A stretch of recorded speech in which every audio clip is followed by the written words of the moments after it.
Are you thinking about making a podcast? Spotify has a platform that lets you make one, and if I can figure it out, you definitely can too. You can create your own content all in one place for free with zero hangups and even earn money as soon as you get started. Spotify lets you record and edit episodes from your phone or computer so you can go mobile, just like I enjoy to do. My favorite thing about it is that you can create video episodes if you wish and upload them to wherever podcasts are heard. You can even set up subscriptions, or if you're like me, listener support options for listeners to help you grow. I 10 out of 10 recommend the Spotify for Podcasters app. Or, why don't you just step over to www.spotify.com/podcasters to get started on your own podcast. Welcome to Off the Deep End podcast. I am your guest host, Sheree. I am Eddie's mother-in-law. And we are going to dive into Mr. Eddie today. He's been interviewing all these other people for service and sacrifice, and I think everybody should hear his story as well. It's going to get uncomfortable. It's going to get real uncomfortable. I'm already uncomfortable. But it's going to be good. All right. So let's start off with just tell us about little Eddie. Okay, little Eddie was about this tall. He was half white, half black. No, let's just get straight into it. So I was born on June. I'm not going to say my exact date. In the beautiful 1993. Mm-hmm. It's a very special day. I was born at 3 p.m. And it's a special day because I love the summer, and a lot of people love coming to my birthday party. So if you don't get invited, I'm sorry. And if you want to get invited, come celebrate with us. It's usually a celebration of friendship because when I was growing up, I always just wanted to be surrounded by people that I care about and that I love. And anyone in my life is the same way.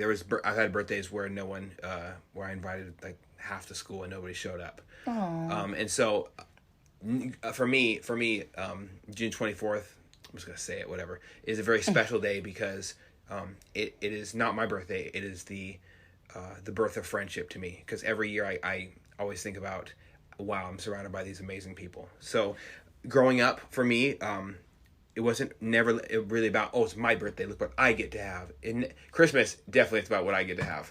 But growing up, I always wanted just to be surrounded by people that loved me and that I loved as well. My biological father wasn't in the picture. I saw him once my whole life until I was about 17. My grandpa, Charlie, filled in. He is my absolute hero. Grandpa Charlie, he was so much more than just an astounding grandfather. He loved these grandchildren of his much more than his own kids. And my stepdad was, of course, in the picture, and he's awesome. And my mom was in the picture as well. My stepdad worked at Boeing, and on the weekends he usually did a lot of drill time with the Air Force Reserves. He spent over 26 years in the United States military serving his country. And so from a super, super young age, military movies was my shit. I loved Black Hawk Down is one of my favorite movies because of the powerful lessons in it. Every single war movie that is ever out there. A Bridge Too Far. I can go on and list all the movies that me and my grandpa used to watch, and he'd tell me that's what Bill is doing every single time we watch a war movie to help me feel closer to him when he was far away.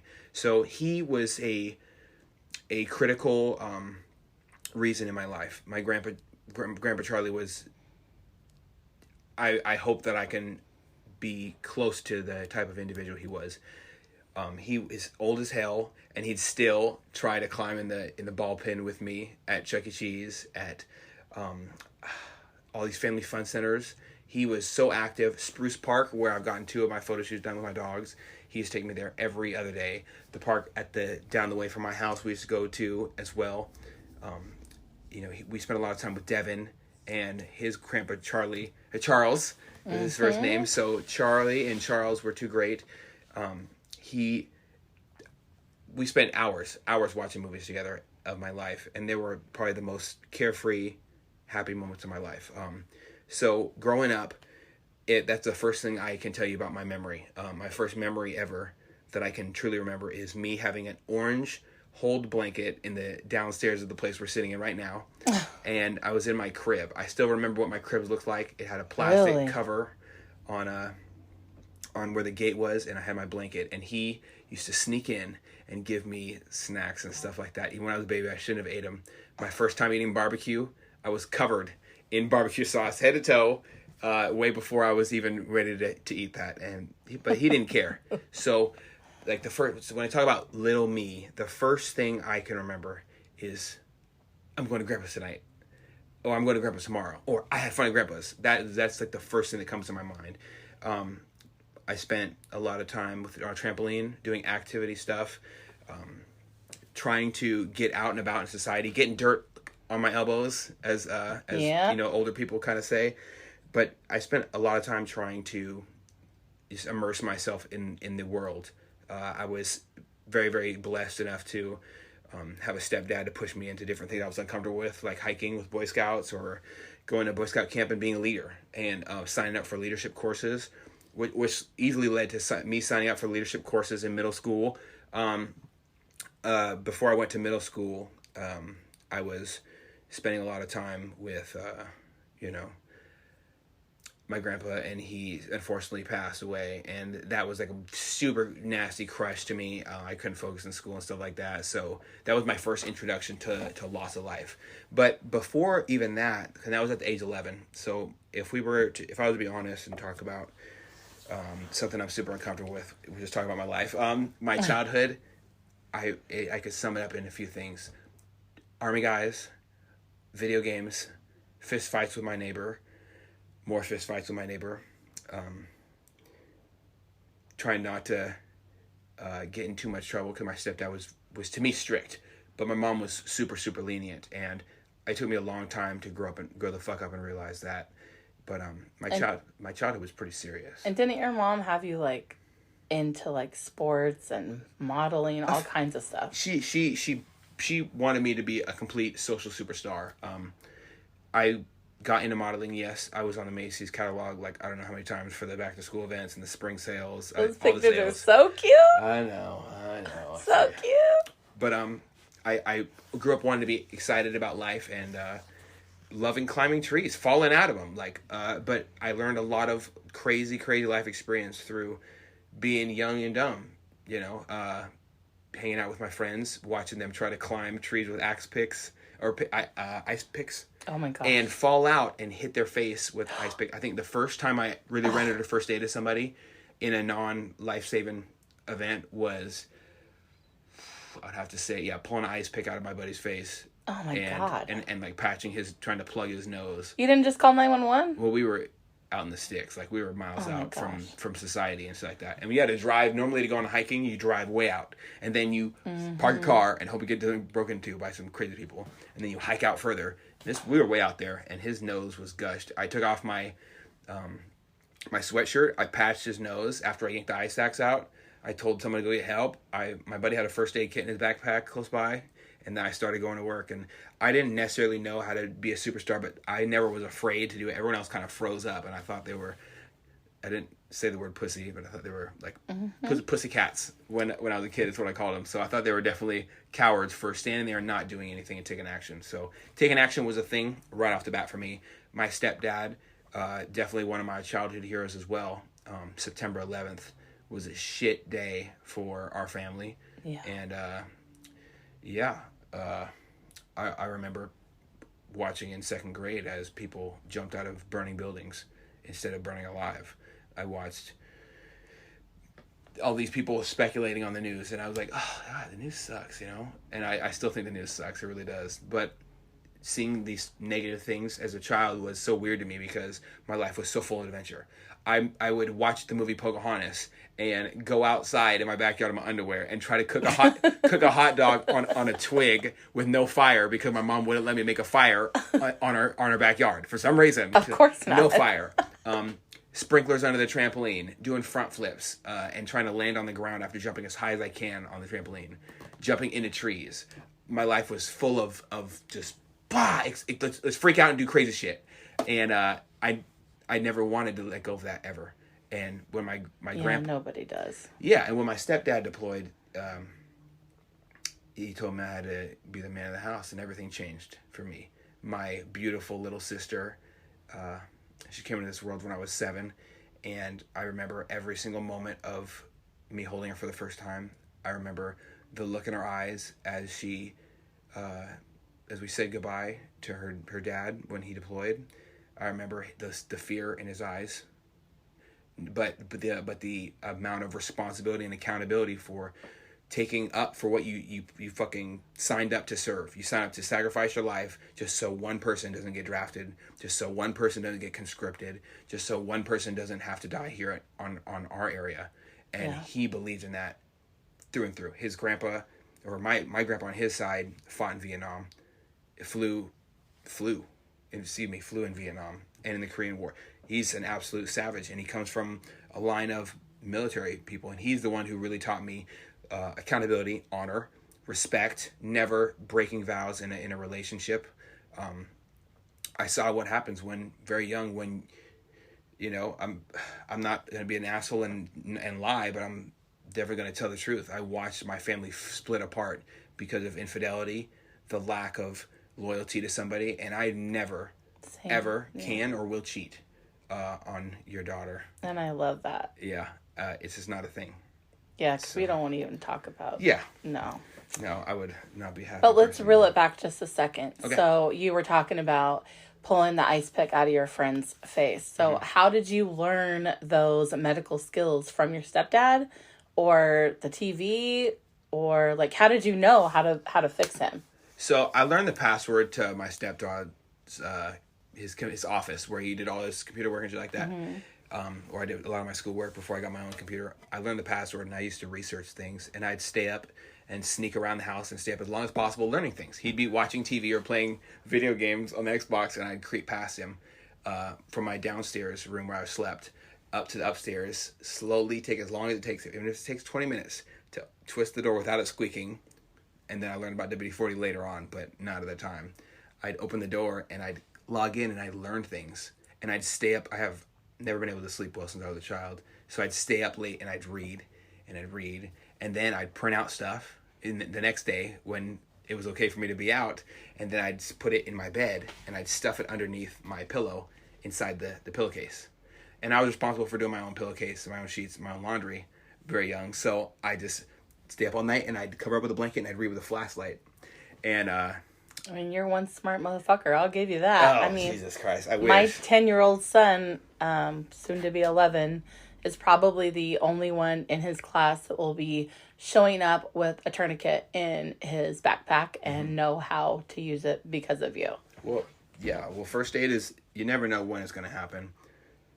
And it's usually the worst times. I've pulled up on motorcycle incidents, and everyone doesn't know what to do. The state patrolman is choking on his own spit, scared, unprepared, and terrified of having to take action. And we need men and women in this country of action. And I learned that very young. When he got called to war, he didn't say, "Oh, well, I got this kid." The next day, he went and fucking put his name on active duty. He was in the reserves at the time. I feel like before he was even asked to activate. Yeah, he did it. I feel like people take that for granted. Like the fact that we don't have to automatically go in because of selfless acts such as yourself and your stepdad and your grandpa and my grandpa. Like, because of all of them, luckily we haven't had to deal with something like that. Yeah, I think you're absolutely right. It's difficult to put in words, really, but if you look to other countries, and I grew up reading about these countries, I was so excited about history. It's my favorite subject in school, because we can look at their countries and see how fucked up they are. Could you imagine growing up without running water? No. If your parents speak out against the Chinese government. No. Or if you say that you want to run against Vladimir Putin in Russia, and your whole family is murdered down to the children and just disappears. Or if you say, "Oh, I don't like the warlords coming into our village and raping and pillaging and murdering the people in our area. I'm going to do something about it. And then they do it anyway after you're dead because they're just going to shoot you because you don't have firearms to protect yourself. I'm not saying that that is coming for America, but what I can say is that if we can take a look up from where our cell phone usually sits, all of our necks are probably fucked up from looking at our cell phone so much. But if we can look up and look around, it's not very different to realize our country without running water. There's people in this area who came from other countries where there's no running water. Illegally, legally, who gives a shit? They fucking ran away because of things like the cartel. And when we are supposed to live in a country and stand up for a certain idea of freedom, we have a government that can be excessively oppressing depending on how much funding they have, how much taxpayer dollars they put toward themselves. If you take a look at that, how our government's working right now versus the last 20 years, we've slowly working away from how I grew up and how you grew up, where the government kind of does their own thing and the people kind of do their own thing. We are step by step slowly being worked into, in my humble opinion. I might be completely wrong. Who knows? We're definitely working into breaking away from the beautiful thing that I remember being called a 90s baby, when gas is cheap. Even when daddy's on strike and you have to stand out there with a fucking sign that says pay our Boeing employees or something like that, like I did. Mm-hmm. And you have to eat the muffins that are about to go bad from molding because that's all the union could get together. And my stepdad just came back from war and all these things are weird going on. Even when that happened, our water was on, our lights were on. A lot of people grow up without lights and water. They use candles. And they eat fucking shit food that's not fresh. The word fresh is awesome. You can press on a button on your phone right now and have things delivered to your house. So I didn't grow up like that. That's incredible to me. Or you can find a song. You can go on your phone and within seconds you can find the song you've been looking for. When I was growing up, we had Napster on the computer. Yep. And you had to find that stuff. Then you had to make a CD. Lyrics.com. Yeah, and then you had to take that CD and you would bump that shit in your car over and over again. You were so proud of that CD you made. Yes. Now you can just download the shit. Right to your phone. Yeah, within seconds. Yeah, it takes me awesome. 2 to 3 seconds to download any song on my phone with YouTube Premium. It's insane. So, growing up, I didn't have any of this shit, this weird thing. I had TV, some friends, a school, my sister, a sense of purpose. And that really, I believe, made me not get along very well with other people. I didn't like what a lot of kids believed or thought or the things they said. I didn't think it was cool to be a bully. I think it's cool to punch a bully in the face. I think... Yeah. I remember the first time I dealt with racism inside of a school. And everything's just insane. And then... you had to deal with that in school? Yes, absolutely. So I think the first time I was called a nigger, I was probably 9.5, 10. And I was supposed to come to Grandpa's house after school. So I came to Grandpa's house and I told my grandpa what happened. And we watched the movie Roots together. And I understood what that meant. And so the next day... I think I've already told you this story. I'm not going to incriminate myself, but I didn't ride the bus home that day. Yeah. And so I learned very quickly, and I strongly believe that if you do not stick up for yourself against the face of one bully, that bully will continue to produce their tyranny or their terrorism on a kid's age, right? Kids level. That little kid's level of terrorism of instilling fear, bullying someone, making them feel like less than a human being. And the new age approach of, we're here to forgive, and that shit didn't happen when I was a kid. You fucking were mean to somebody, you lost all your friends. Your friends aren't going to talk to you anymore, and there's probably going to be a fist fight with blood involved. Oh yeah, we took that shit outside. Yeah, absolutely. And it's essential, I believe, for kids to grow up making poor decisions, learning what it's not like to be a bully. If you're a bully and you get your chin checked, you might come down a little level. So that was important to me growing up, is not from a young age. And I went through many tangents where I tried to hit this life reset and not be violent, but everything. Well, you can't do that shit no more. But I can't sit there and that's what people want you to think. People want you to think you can't beat the shit out of somebody for being a horrible racist little bitch. I think you can, and Well- I do. So there it is. Well- Right? It is what it is. You're like, But- legally you can't. but But, legally, apparently you everybody's can't. little bitches and call the police all the time. Well, and that's okay, because in this state, beautiful Washington State, I love it so much. We are actually what's called a mutual combat state. So if you and me agree to commit violence, all I gotta do is call 911 and ask for an officer to come and if witness we it. agree. If we agree. So if you throw a fist at me and I defend myself, I can also choose not to press charges. So it's not hard to continue in the old ways of handling things. And if you call that person out and say, hey, oh yeah, you think I'm a nigger? Yeah. Well, why don't you come over here and get fucked up? And if they don't want to do it, they don't want to do it. Everyone gets to see them being a coward. And that is how you remove bullies as well. So there's multiple ways to deal with bullies. It doesn't always have to come to blows. You can always just pull their hood card, and a lot of times they don't even have one to begin with. So, but I really didn't want to always be violent or always be peaceful. I had these weird tangents of rage, fits, and it wasn't always because I was fucking my balls were dropping or whatever. It was a lot of times it was because of things I was going through, and me struggling with not taking it out on other people. I never wanted to be a bully, and I'm glad that I wasn't a bully throughout my entire life. I know people who are bullies, and they don't have any friends. They don't have people they can call. I can call any of my friends right now, anybody who I value, and say, hey man, I need $1,000 in the next 2 days, or I'm gonna die, or I'm gonna lose my house, or I don't know, I can't eat, or something weird. I can just say, hey, I need $1,000 in 2 days, and not give an explanation. They're gonna come up with it, and they know the same thing for me. And it's important to have those relationships. And I've grown these and watered these seeds since I was a child. No matter how distance or time has separated me and my friends, we're always very, very strong. And that's something, if you don't have that, you're going to live a lonely fucking life. And these bullies found that out as well. So I as I'm getting pissed off and going through these things, and my grandpa just died, I couldn't even focus in school. They tried to take me to my mom tried to take me to the doctors. I read a book about this method. I don't know if you ever heard the moms like that. I read a book about this. Eddie has ADHD. It's this new thing, or ADD. They just put me on a bunch of drugs. I was depressed, even worse. I felt sick all the time, like nauseous. And now, growing up, learning that a lot of these medicines are very similar to pretty much synthetic meth kind of stuff.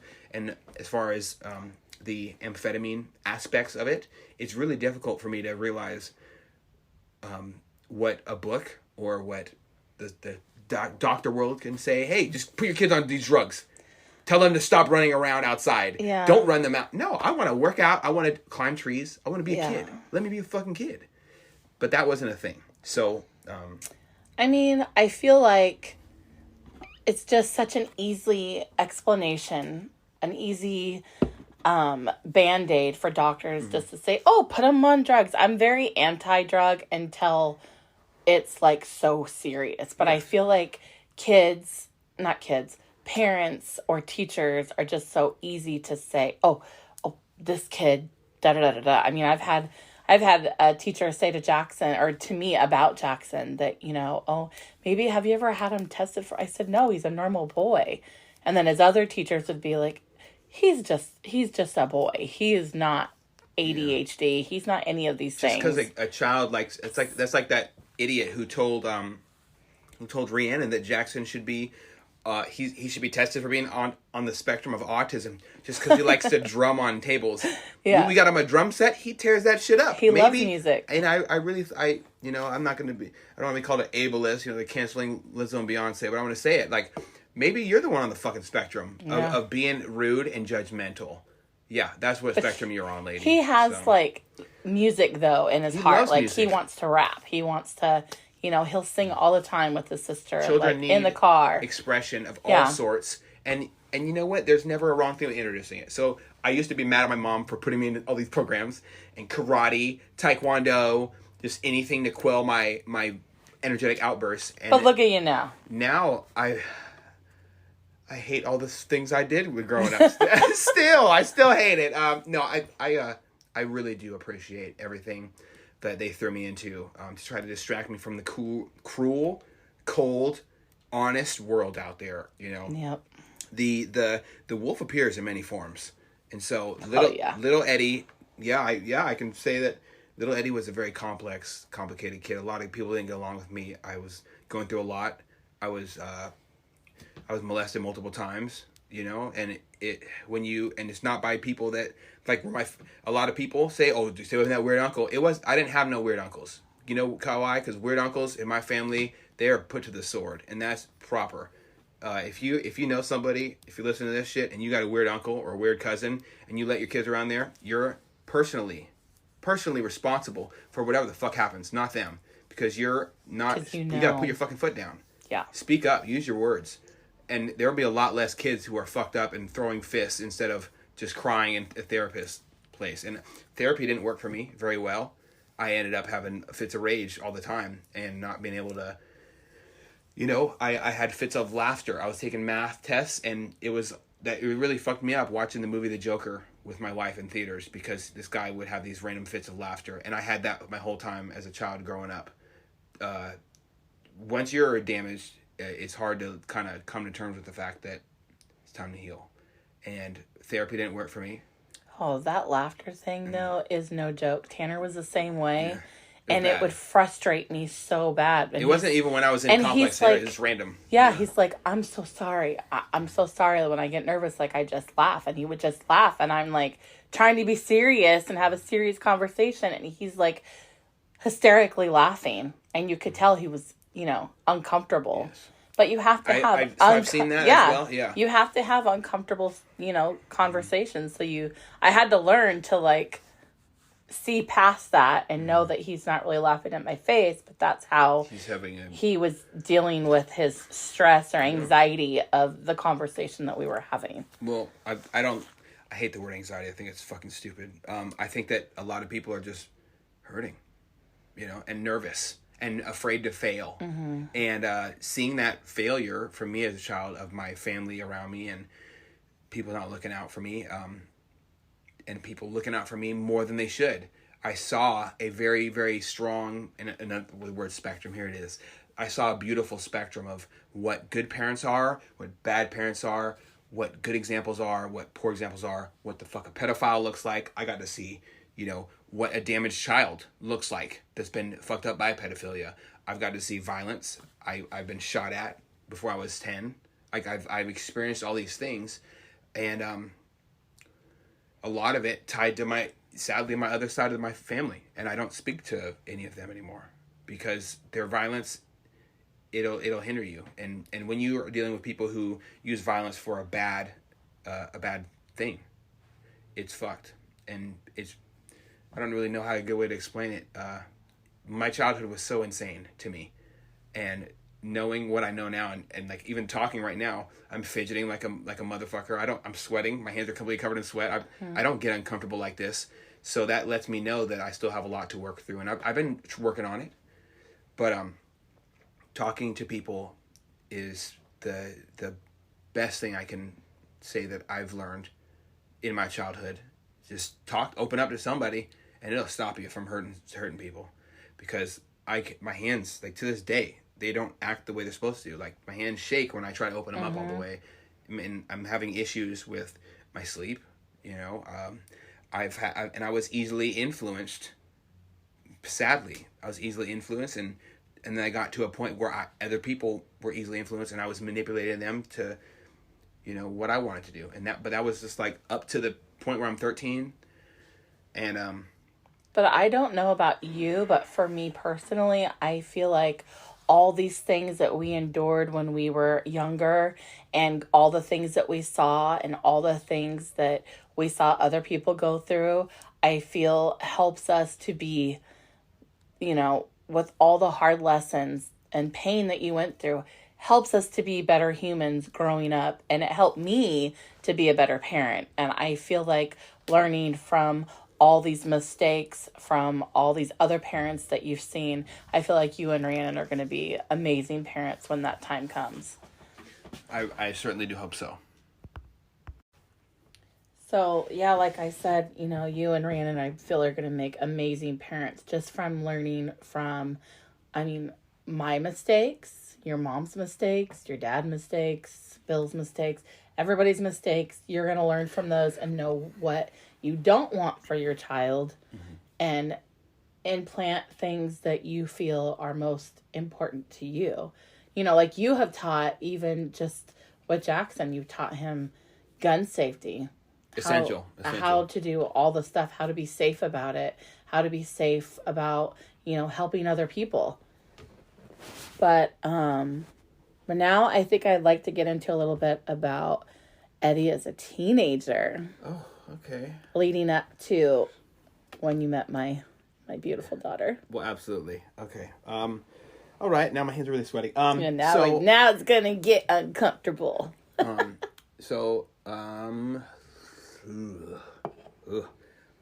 had a lot of conflicting times in my childhood. I kind of spiraled completely when my grandpa died. Completely spiraled into a deep dark hole of, I don't know, like how to describe it. It's a deep dark hole of anger, rage, hatred, learning more and more about my father not being there for me, why he wasn't there. He'd write letters to me, and I would just get angry. He's talked so positively in his shit when he was in his letters when he was in jail, but where the fuck were you when you weren't in jail? And this is an argument I've had face to face with him, and we ended up coming to blows. It was just one of the many times me and him had fist fights. And telling him that, like, where the fuck were you when I needed you? Where were you if you didn't want my stepdad to be involved, and you're not just being a jealous douchebag right now? Where the fuck were you? How are you gonna say that you were my dad, you were my father, when you made decisions to not be that? And then your excuses, your excuses that you don't want to be a half-assed dad is why you weren't, because you didn't want to share.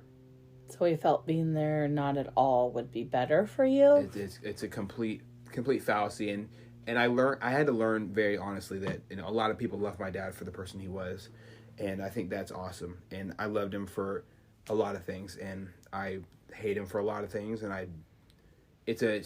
missing him is a super big ball of confusion and a lot of rage is sitting in there for so many reasons, and that consumed me completely. Some people talk about daddy issues as a joke. I think it's one of the worst shit that could ever happen to somebody, is not understanding what needing a father's love is essential. Needing a mother's love is essential. It doesn't matter if they have a dick or not, or a vagina or not. Like Absolutely. you can have two moms or whatever. Like, I've seen it happen. It's awesome. Mm-hmm. Two people to guide this child, and they fit into their roles naturally a lot of times. Discipline with nurturing, or violence with peace, love with a strict hand, and love with open arms, accepting you for who you are and telling you that you are loved. These are things that young men, I honestly believe, there's so much more that we could do as a society for young men, and I didn't have that. I had my stepdad, who did the best he could with what he got given, the tools he was given. He honestly did everything possible. It's hard to do everything possible, or everything that's needed, or everything that would be perfect with a child that is rebelling against life at the same time. Yeah. And I tell him often how much I appreciate him keep trying. And he kept trying with me. It was really difficult for me to learn patience with him, hearing him scream in his sleep as he remembers things that happened in a faraway place where he was far away from his family, his comfort zone. All he's ever wanted to do is be a husband, a father, and a provider. And he really does believe that God put him on this earth for that. Like, he wouldn't pray. I don't think he prayed at all, except for if my grandma made him. He really does believe he was here just to be a father to my sister and me. And he loves us with a heart that it could probably power the world if he didn't have to have surgery on it multiple times. Yeah, he's a great guy. Yeah. He and the love he has for me and still continues to have and is just overwhelming. My mom has had a lot of struggles with herself coming into her identity of being a loving mother, and we paid the price. Parents got a divorce, couldn't keep it together. It wasn't a fault on my father's side. My stepfather, I'm just going to designate stepfather for this conversation, but he's my dad, And my dad For could not sure. handle that shit. Working hard in the military and out of the military to support us was hard. Losing your wife because she doesn't make good decisions is hard. Having to stand up for yourself in the face of being cheated on is hard. And I remember every argument about it. I heard the walls are thin in the house, no matter how much dry walls there. And I heard every word of their argument. And there's so many words that he said, and I'm never going to say them out loud, but so many words that he said as a child that really stuck out to me during those arguments. And I respected him and loved him so much more. And I never forget, he put on his brown jacket, pulled me down from my bed, and said, I know you're listening to that whole thing. I want to let you know I love you very much. I'm going to leave and go stay somewhere else for a little bit, and that doesn't mean our family's over. But that was the start of the divorce, and I'll never forget it. And then, obviously, me being the perfectly even-keeled, non-emotional, perfectly tempered young man I am, I rage the fuck out, of course. Yeah. I start distancing myself from my mother and holding a lot of resentment towards her. Fights, selling drugs, creating a fake face for myself so I would not get caught selling the real drugs that I was selling. To this day, I think it is one of my most difficult things I've ever done. I've had to, only 2 times in my life, change who I am to put on a fake front and pretend I'm somebody I'm not. One was for selling drugs, and I'm not going to talk about the other time, but to put on a false projection of who Eddie was gave me a little bit of escape from reality as well. So I became somebody who was very, very well known to the entire city and to the cops and to a lot of other things. And I, in my time away from that fake face that I worked so many hours to put into, and leaving multiple scapegoats, I would leave that lifestyle and sell drugs with the real motherfuckers with guns and shit, and get the money and break it up, and I'd still put money in my mom's purse. That's amazing. I'd give money to my little sister. We'd walk to the store and we'd spend as much as she wanted, and I was just a fucking kid. I love your guys' relationship, you and your sister. I love her so much, and it's weird. I don't look at her as my sister anymore. It's hard to look at her as my sister after I kneeled in the same spot my stepdad kneeled when he was deployed and read her books that he read, and hearing her say, I miss my daddy, and I say, I know I miss him too. You start to lose that this is my sister thing, and she becomes like a daughter you've always wished you could have had yourself. And I to this feel day, like it's so emotional. I'm sorry, I'm crying and shit. Yeah, no, that's okay. I feel like Rhiannon feels the same way about her brothers. Like, she wholeheartedly, like, you guys are like my other parent, because obviously their dad isn't around right now. Yeah, but douchebag. So yeah, Bill's an amazing person. Like, he will do anything for anybody. Like, my furnace went down, he came over and fixed it with, like, no questions asked. Wouldn't let me parts and everything. Wouldn't let me pay for anything. Like, he just came right on over there. Was so grateful for that man, and he gave me a lot of. He doesn't know hatred. Yeah. And he gave me so much advice on going through my divorce, and that was really hard. But when you talk about selling drugs and all this stuff, how did you get into that? Was it kids from school? Oh no, these were adults. No, adults. These were not like everybody. I have to a lot of times I've actually let go of a lot of friends that I had from that time period because they didn't know who the fuck I was. I put on a complete fake face through school. How old were you? Fucking 15 to 17. 15 years old, selling drugs. Probably around 14 and a half to 17, the whole years. Jeez. So about 4 years of doing it, and it wasn't with no fucking teenagers. It wasn't no weed and shit like that. I was doing violent acts regularly, and I would just take too long walking home. I'd meet up with people. Even when I didn't have a cell phone, I had ways to communicate with people, and I made these decisions wholeheartedly knowing that it's gonna affect my future, and A lot of people like say, "Oh, I wish I would have done things differently." I knew that it was going to have repercussions in the future. I just didn't know they were going to be this extreme all the way down to like my current day, where I still get uncomfortable going to certain cities. Like, I try not to talk to people regularly like I used to. I let go of groups of friends just afraid of who they might have connections with, because I don't want any harm to come to my family. And a lot of people who are young, they don't think, oh, fuck, oh, the coolest people. Yeah, they're not scared to be who they are. They're fucking gangsters. They're tough. Y'all are idiots. Like, you have no idea the true, horrible, cruel, cold world that is out there. Someone will murder you if they're not in the right mindset, they will murder you for wearing the wrong color, for popping up the wrong place. And those are just gangbangers. I'm talking about cold-hearted criminals who kick in doors for money, put guns to your children's head. These people are terrifying out there, and I don't want my family to be affected by things like that, ever. So I knew that, like, when you do bad shit and you're around people, and thank God I never got caught. Thank God they never got caught. I left no trace. I had a fake front sworn into the T, and everybody thought I was one person when I was not, all the way down to the school kids. And I made it very obvious. And somebody once told me, dude, why are you so loud about your shit? Aren't you going to worry about getting caught up? And I said, nope. Because I knew everything was rooted in fake fucking webs of lies, the controlled information. And information is very powerful. We're seeing the government use information and flex our little information muscles right now. But me doing that, it protected me, it protected my family from actually being the cause of shit. And the people that did see my face, they're not people to worry about. And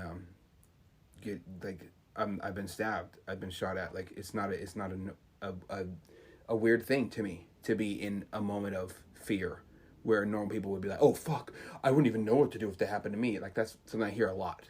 I don't know. Someone's honestly saying, I don't know what I would do if that happened to me. Said, yeah, fuck. Your first time going through it gets kind of weird. Shit gets weird when gunshots go off. People cower.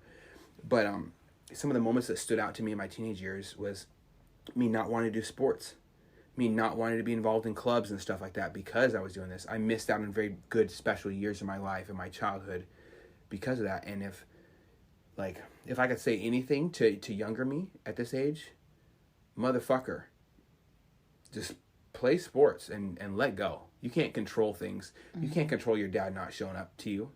You can't, like, I can tell you, like, honestly, if people ask me why I didn't do sports in high school, I can tell them honestly, I didn't want to be there and look at the bleachers and not see my dad. Well, and you that did football, though. That was just 2 years of my life. Oh. I'm talking about, like, my whole childhood.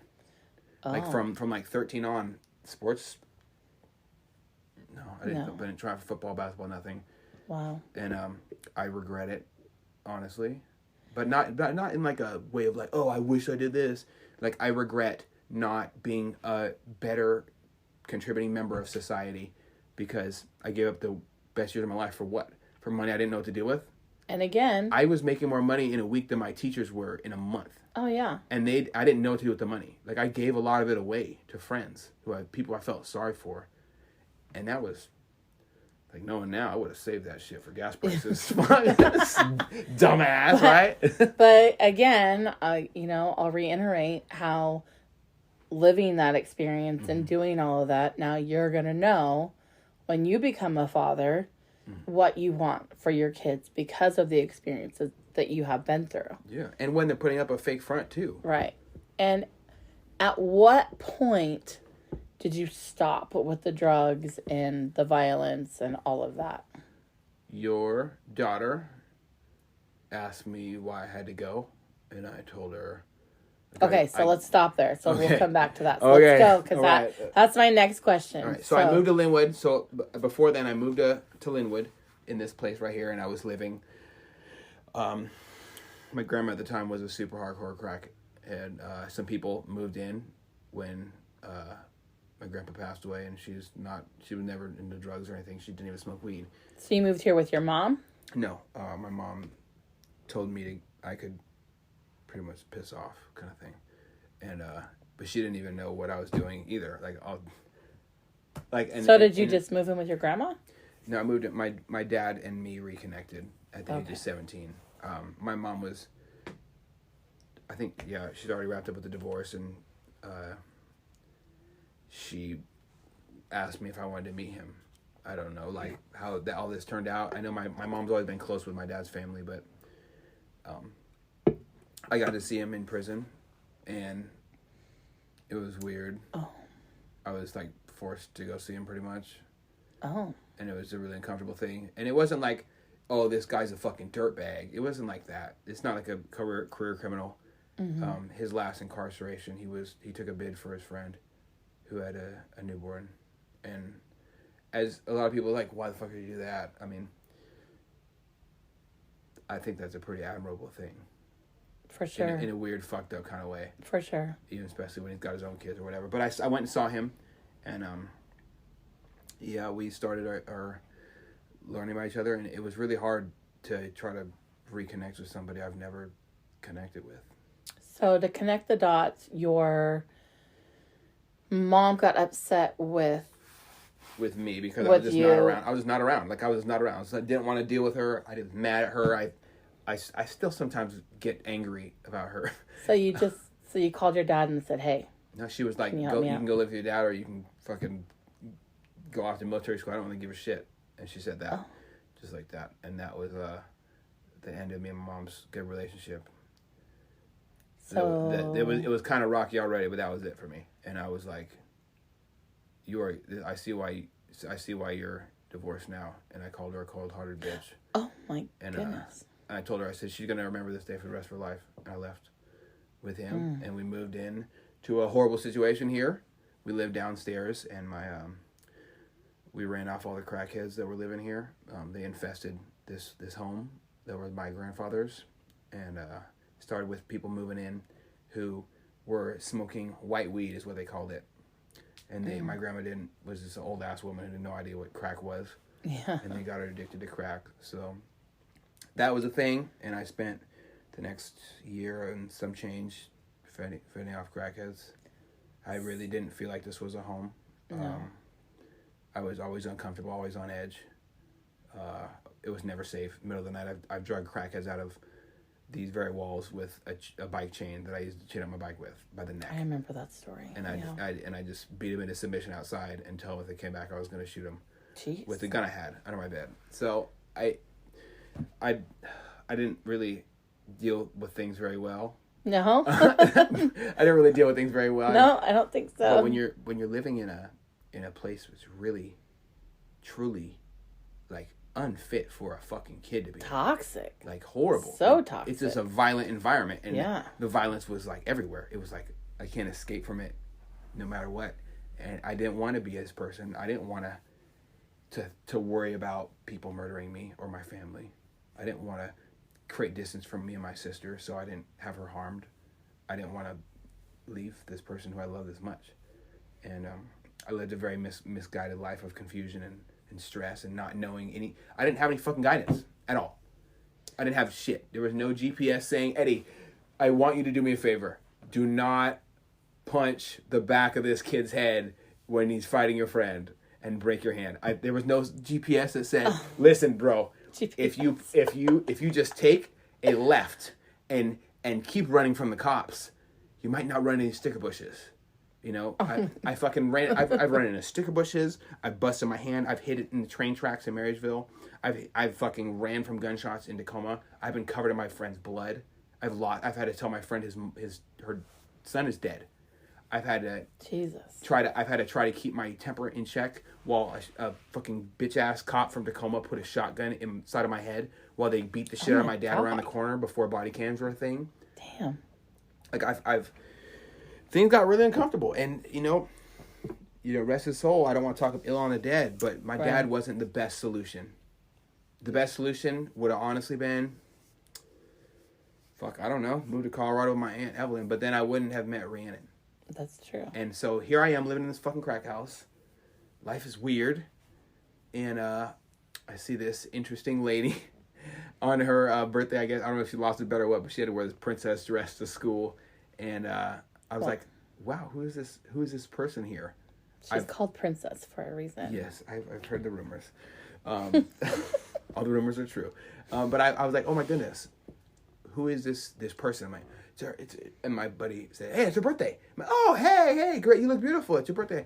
I don't fucking know you. And she turned around and turn the other cheek where you spin around real fast. I was standing there like, this motherfucker's rude as hell. So that was me and your daughter's honest first interaction. The next time I saw her, I was walking home, and me and all my friends, we were all really cool. I stopped by my buddy's cousin's house, and Rhiannon is walking out of the shower in a towel, and she sees me, turns bright red. Your daughter sees me turn bright red. And I'm like, oh, if it isn't the one who doesn't know me, motherfucker. Like, all I can think about is you, motherfucker. Yeah. And then she turned bright red and ran into the room, got dressed, came out. We started chit-chatting, and then lo and behold, she borrows my phone and puts her name in there, her name and number in there without telling me, because, yeah. Mm-hmm. And she did that, huh? She did that. And I'll never forget. I remember both those stories that you just said. Yes, and I cannot believe she told you about this. Oh, yeah, she came home from school, and she said, this guy told me I was beautiful. And I said, what'd you say? She said, I don't know you. And I turned around and walked away. And I said, Rhiannon. You know what? Turns out she actually did know me. Oh. Mm-hmm. Uh-huh. So maybe that's why. Little gutter biscuit. No, well, I had ran into her a couple times. Oh. But we began a friendship, just chatting. And then, over the course of the year, we really got drawn close together when she told me about her dad, when she told me about her dreams. Telling about her aspirations in life, what she does when she's stressed out, how she feels, the pain she has in her heart. She opens up to me about experiences in her life, and I really wasn't good at it, and I'm still working on it, but open up a little bit about my life. And just so everybody understands, Rhiannon's dad passed away when she was 10 years old. Yeah. So that's what he's talking about, yeah. Very tragic. And she was such a guarded young lady because her heart's been through hell. Like, just if you imagine the deepest, darkest part of hell, and then you got a bunch of dirt that's never been cleaned up by the devil there. Her heart's been drugged through that dirt and then kicked and then shot in the air while it's been kicked, and then they got kicked a little bit more and then thrown in the trash can and then pulled out and then repeat. That is the type of, but she is just the most amazing, kind-hearted person anyway. And it's kind of weird to me. It was always very intriguing to me what type of strength it must take to look at a cold world and say, I'm not quitting, and to persevere. That was a amazing quality, and we really became good friends. And I think our friendship is what kept our relationship going to this point. A lot of my friends are really unhappy, and their relationship sucks, and they complain about it all day, and they don't do shit about it, so it's really their fault. They're still there, right? So, and they cheat on each other, and it's bullshit. Like, first off, like, I've said this to everybody, like, if you cheat, you ain't gonna have no place in my kid's life. You are the biggest piece of trash this world has to offer, because you are not man or woman enough to say, I don't want to be with you, I'm gonna go fuck somebody else. You think that it's cool to be a slick little bitch with no loyalty, no accountability, no honor, and you're gonna just have sex with somebody else just for instant gratification. You're a horrible piece of shit, and everyone that cheats is a horrible piece of shit to me. And that, I don't like to draw lines in the sand or deal in absolution, but that's a line I've drawn in my life, and I'm gonna I'll die on that hill. There is no excuse for it, none. So I'm looking at all my friends doing this. I'm like, fuck. Yeah, you guys really failed here because you don't have a foundation. Me and Rhiannon's foundation is rooted in honesty, true love for life, wanting to be better people every day, even if it's hard. And it's always hard.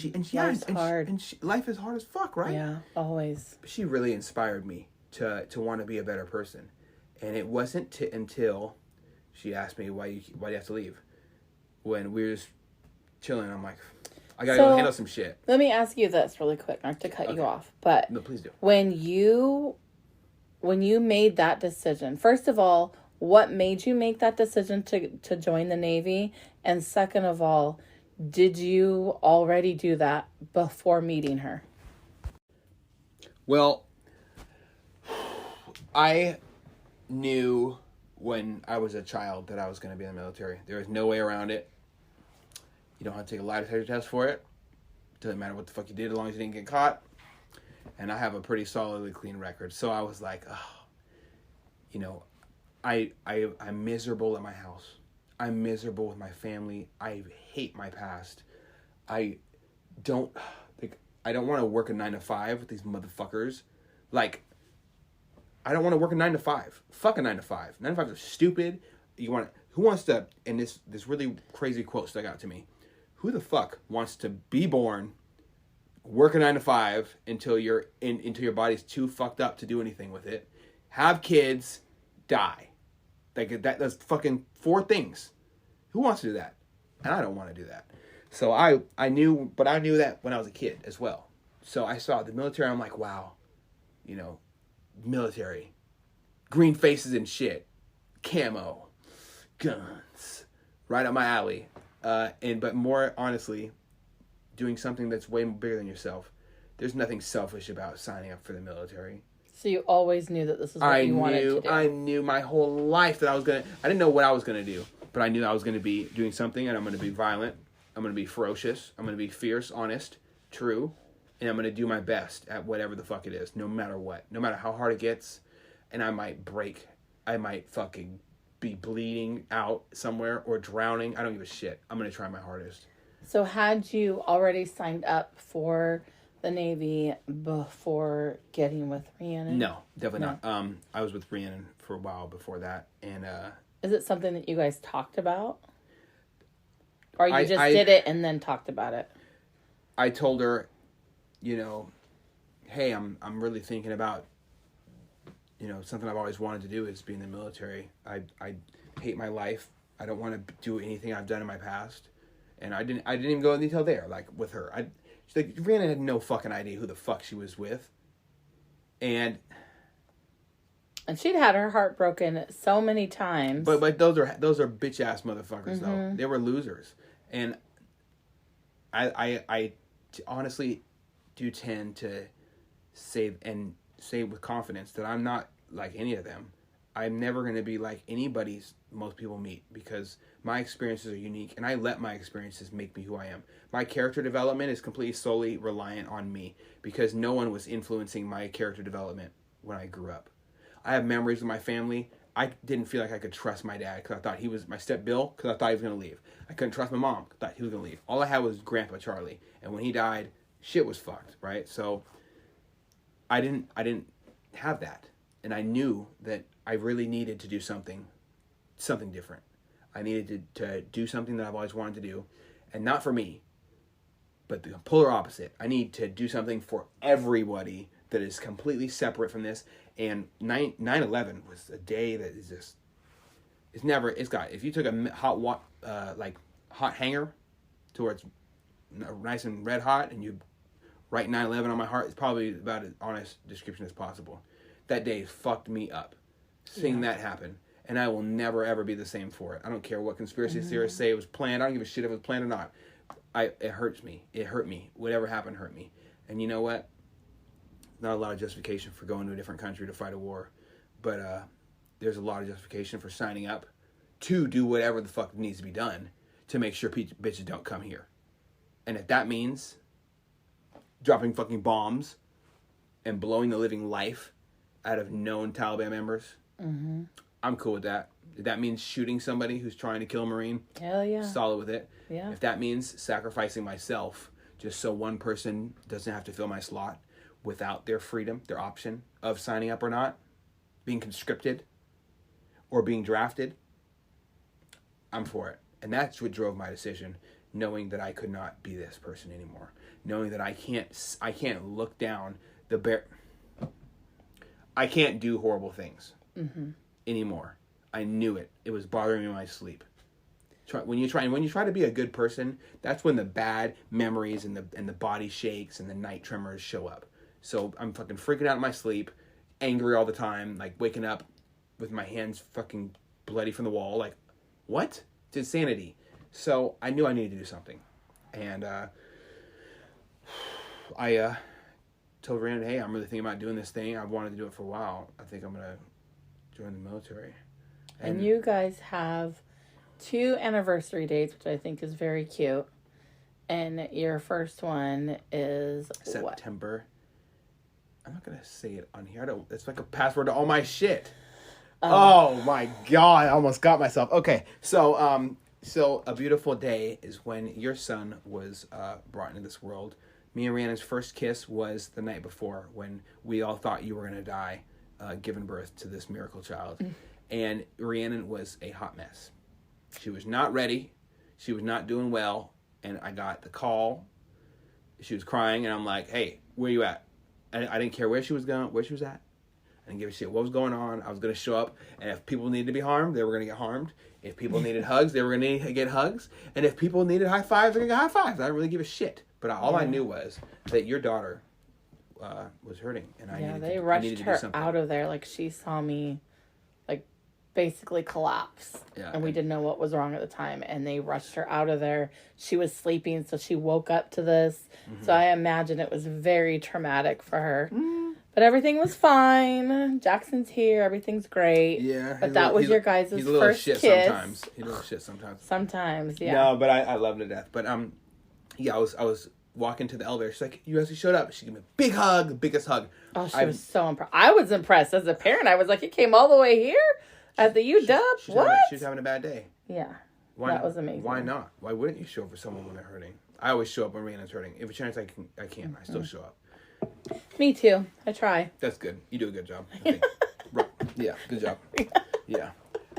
But I showed up, and she gave me the biggest hug I've ever had in my entire life. And that's when I knew, holy shit, this person really cares about me, I think.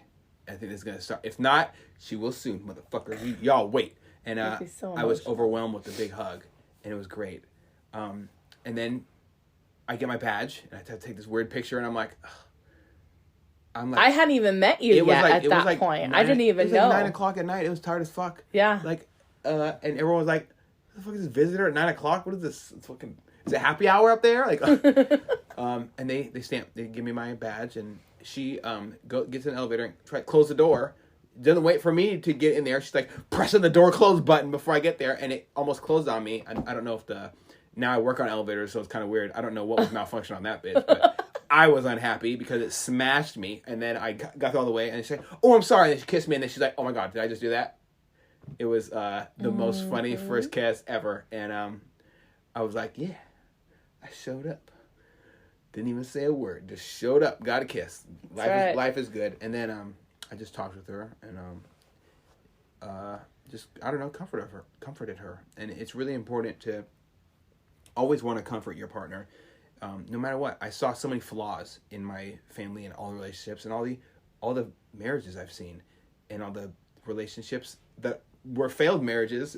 It's a pretty simple thing. If you don't have affection and there's not love there, between two people, and you're going to suffer. You're going to suffer the consequences.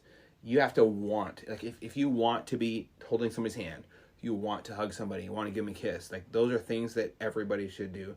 And if you listen and your relationship ain't that, your relationship's going to fucking fail. And you have to have a foundation, and the foundation is physical love. Hand on the shoulder. It's going to be okay, honey. Don't worry about this. Your mom's going to be fine. Like, I didn't say honey because I didn't call her honey at the time. But yeah, I was like, hey, everything's going to be fine. Your mom's going to be good. And you know what? The doctors here, they actually spent a lot of time learning how to deal with stressful situations. They don't just learn the easy stuff.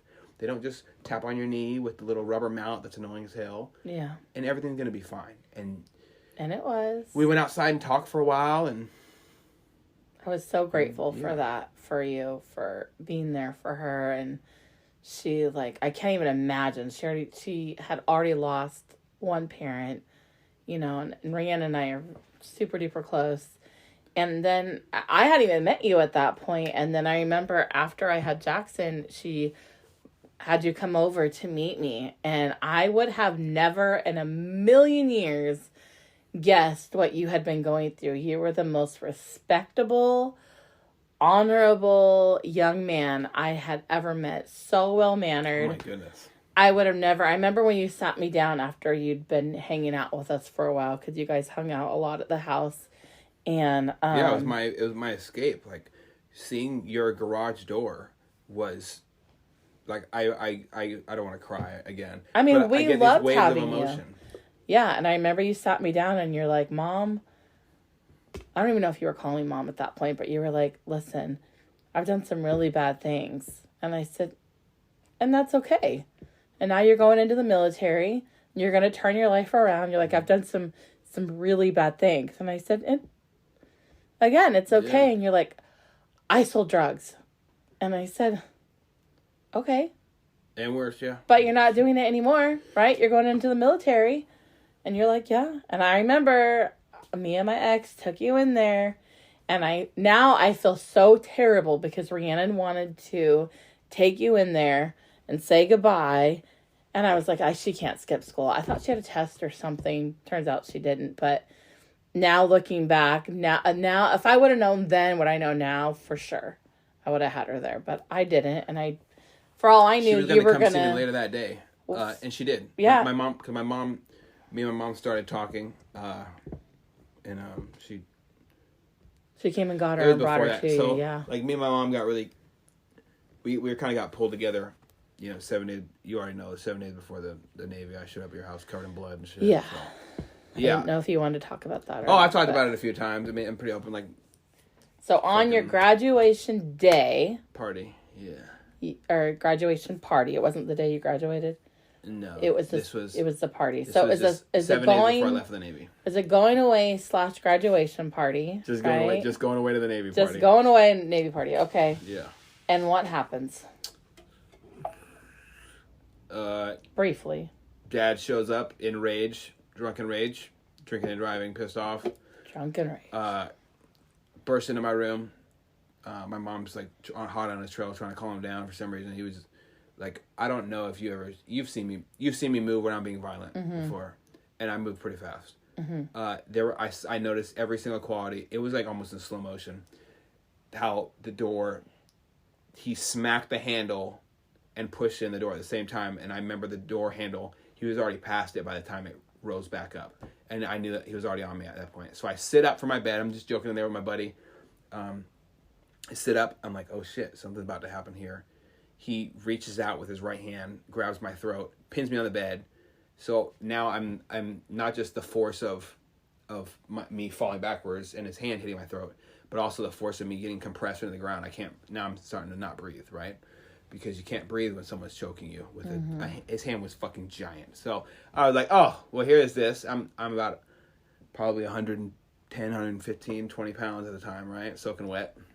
Yeah, I was a weak little bitch. Not a whole lot there. But not a whole lot there.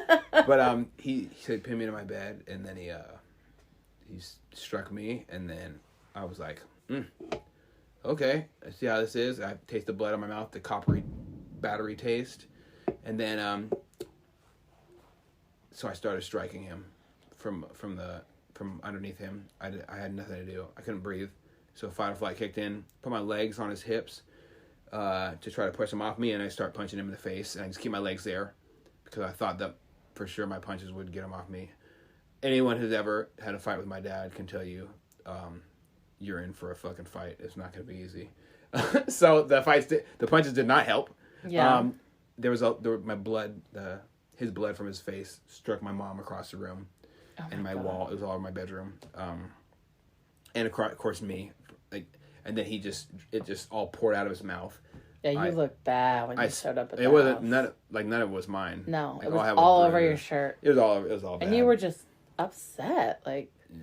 You just got into it with your dad like 7 days before you're about to join the military, like yeah, it was like a bad one too. Like yeah, I knew at that point, and then he struck me again, and I knew at that point that there's no going back. Like me and him, we had fist fights before, and like I fought my little heart out. I wasn't like gonna beat him, but I busted my fucking ass, and this breaks my heart. I showed up. At least I showed up, right? And then we talked it out, and he apologized, and he made up for it with his actions, trying to be the best dad possible. And but I'm not gonna take shit from him. I'm not gonna take shit from anybody. And it was tough for me to deal with that in that moment. So he's over me, and I'm striking him, and then he hits me again, and I'm like, I'm fucking woozy as shit. It was a nasty shot to my jaw, and I'm like almost out from being my neck being compressed. And I said, get off me, I'm gonna kill you. And I kicked him off me, sat up as fast as possible, and then I grabbed a pair of scissors and opened them up. And I was like, I'm gonna stab you in the neck and then watch you bleed out in front of me if you try to touch me again. Whoa. And my mom said, Eddie, please no. And we're both named Eddie, so nobody knows what the fuck to do, right? Mm-hmm. So he looks over, and then he just realizes what he just did. Like, he downed a bottle of Patron before the incident. Like, the whole bottle of Patron Silver before the incident. Was that the last interaction that you had with your dad before joining the military? That's the last interaction I had with him face-to-face ever. So then you leave for the military. Yeah. And then... Well, 7 days later. 7 days after... 7 days later, right. So you came and stayed with us for a week. Well, I actually, first before, like, while I'm staying with you, I had to plan up, like, a covert mission to get some of my clothes out of there. And I waited until he got home. I had a neighbor friend, and then they told me that he was asleep for a while, or that he was in the house for a while, and I figured he passed out. So we pulled up over there, and I remember sneaking past his body with my favorite knife in my pocket, and just wondering, like, should I just let this sit? Should I let this motherfucker who decided he was going to go hands-on with me again just live? Like, why? Mm-hmm. Why should I? And I thought about this. What is the purpose of letting this person who's okay with harming their child so bad live? And all I thought about was this. Like, this weird fucking, people talk about nostalgia, this euphoric voice in the back of my head. My grandpa saying that, violence is to be dealt out with is very minimally. You do what you need to do, not what you want to do. And all those thoughts were quelled. I grabbed my shit and left. And then, I spent the next 7 days seeking refuge in your home. Trying to tie up loose ends. I didn't have many loose ends. I didn't have a house to go back to. I didn't have a home. I didn't have my mom to come back home to. I didn't have a Bill to go back home to because my dad and my mom did a great job of alienating me from him. I didn't have anything. And that just broke my heart. I just had the hardest time with that. Yeah. I had your daughter's love, and that was my purpose for living at that point. Just to see her smile another day was my goal. And suicide crossed my mind a lot. I didn't know what life was even worth anymore.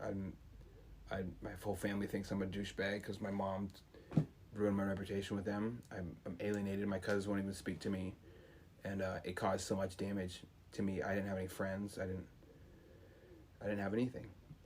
And, so I had my knife and my orders and your daughter's phone number and your address written down on a piece of paper so I could send you guys letters. That's all I had when I left. So I was like so happy and like felt so privileged that you wrote me a letter. Mm-hmm. So now you get there, right? You do boot camp. Yep.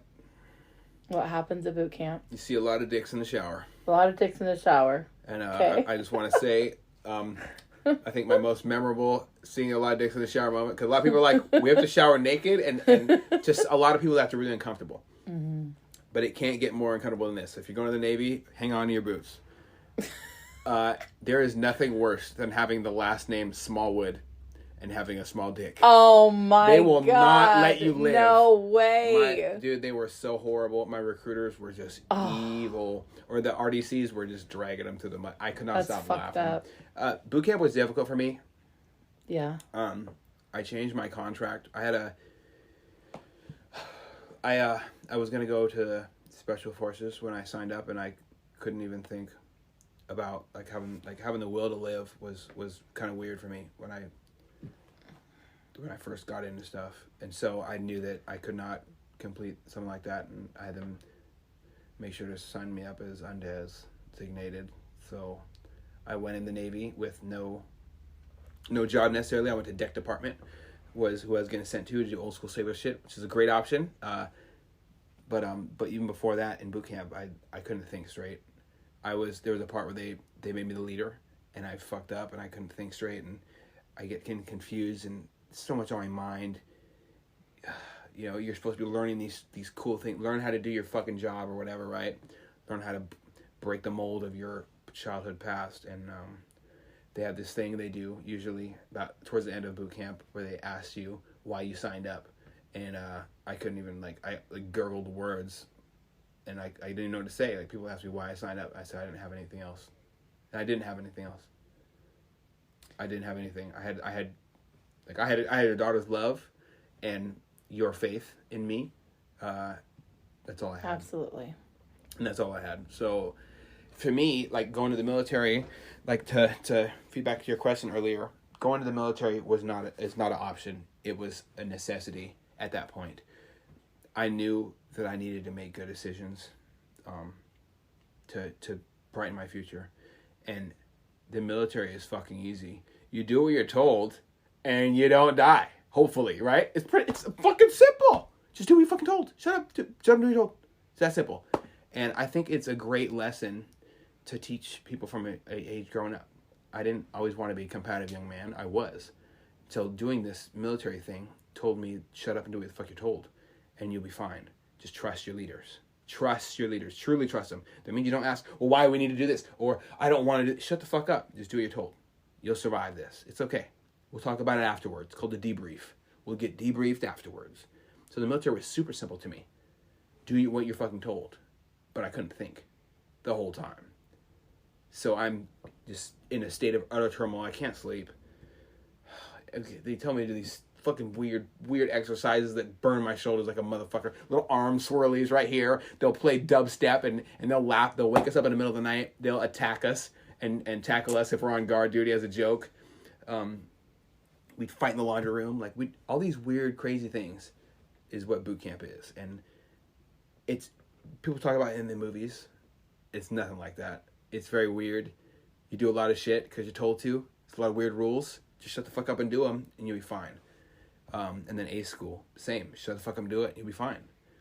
So you finish A school. Finish A school. Rhiannon comes to me and says, Mom, I'm pregnant. Eddie. No, it's a joke. It's a joke. Eddie is graduating, and it's kind of a big deal. Yeah, Navy graduation. And oh, yes. None of his parents are going. And I said, what do you mean? Because to me, this was really hard for me as a parent, because to me, I never heard that. For you to get yourself out of the situation that you were in, and you met a girl, and you still went, and you stayed dedicated, and you did the shit. I was so proud of you. But Rhiannon was 15. Your sister was like what? Whoa, not at this time. No. The time mine's fucked up. Then it is at 16? Because when she met you, she was 15. Yeah, we met super young. So I think she was 16, and your sister was, how far apart are they? I can't remember how old we were. I think your sister was like 12. I don't know. Rhiannon was fucking little girl. But I'm like, well, he's got to have support there. No. And I'm like, I'm not going to send my child on a plane that young with everything in the world going on. So I'm like... So she said that no one comes... I didn't even know that. Yeah, she said nobody is going. Ugh, well, that's weird. And I said, well, my first instinct is, well, he needs to have support. Like, he's doing this amazing thing. And I will say my ex is a piece of shit for a lot of things, but he said, you guys should go. And he worked overtime and gave me the money so that we could go. And then we decided to take your sister, because your sister really wanted to go and support you. So I was like, okay, if her parents are cool, then I'm cool, and we'll go, since none of them are going. So we went, and it was the coolest ceremony I think I've ever seen. And I was so proud of how far you had come in just that little bit. And you were so serious, and you were so like respectful of everything about the Navy, and you were so excited that we were there. And it was such a fun trip. It was in Chicago.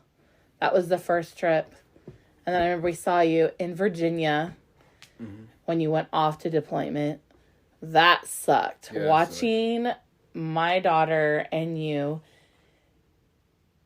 kiss your final goodbye for what, 10.5 months. Long time. She was Long time. destroyed. Yeah. And so, and your sister was upset too. And I just felt bad for these ladies. I just was like, and I felt bad for you. And then she still has a sweatshirt she wore. Is that one right there? Yep, that one right there. Yeah, and I'll I never have pictures forget, of it. It was just covered in salt water, and it was all from her tears. Yeah.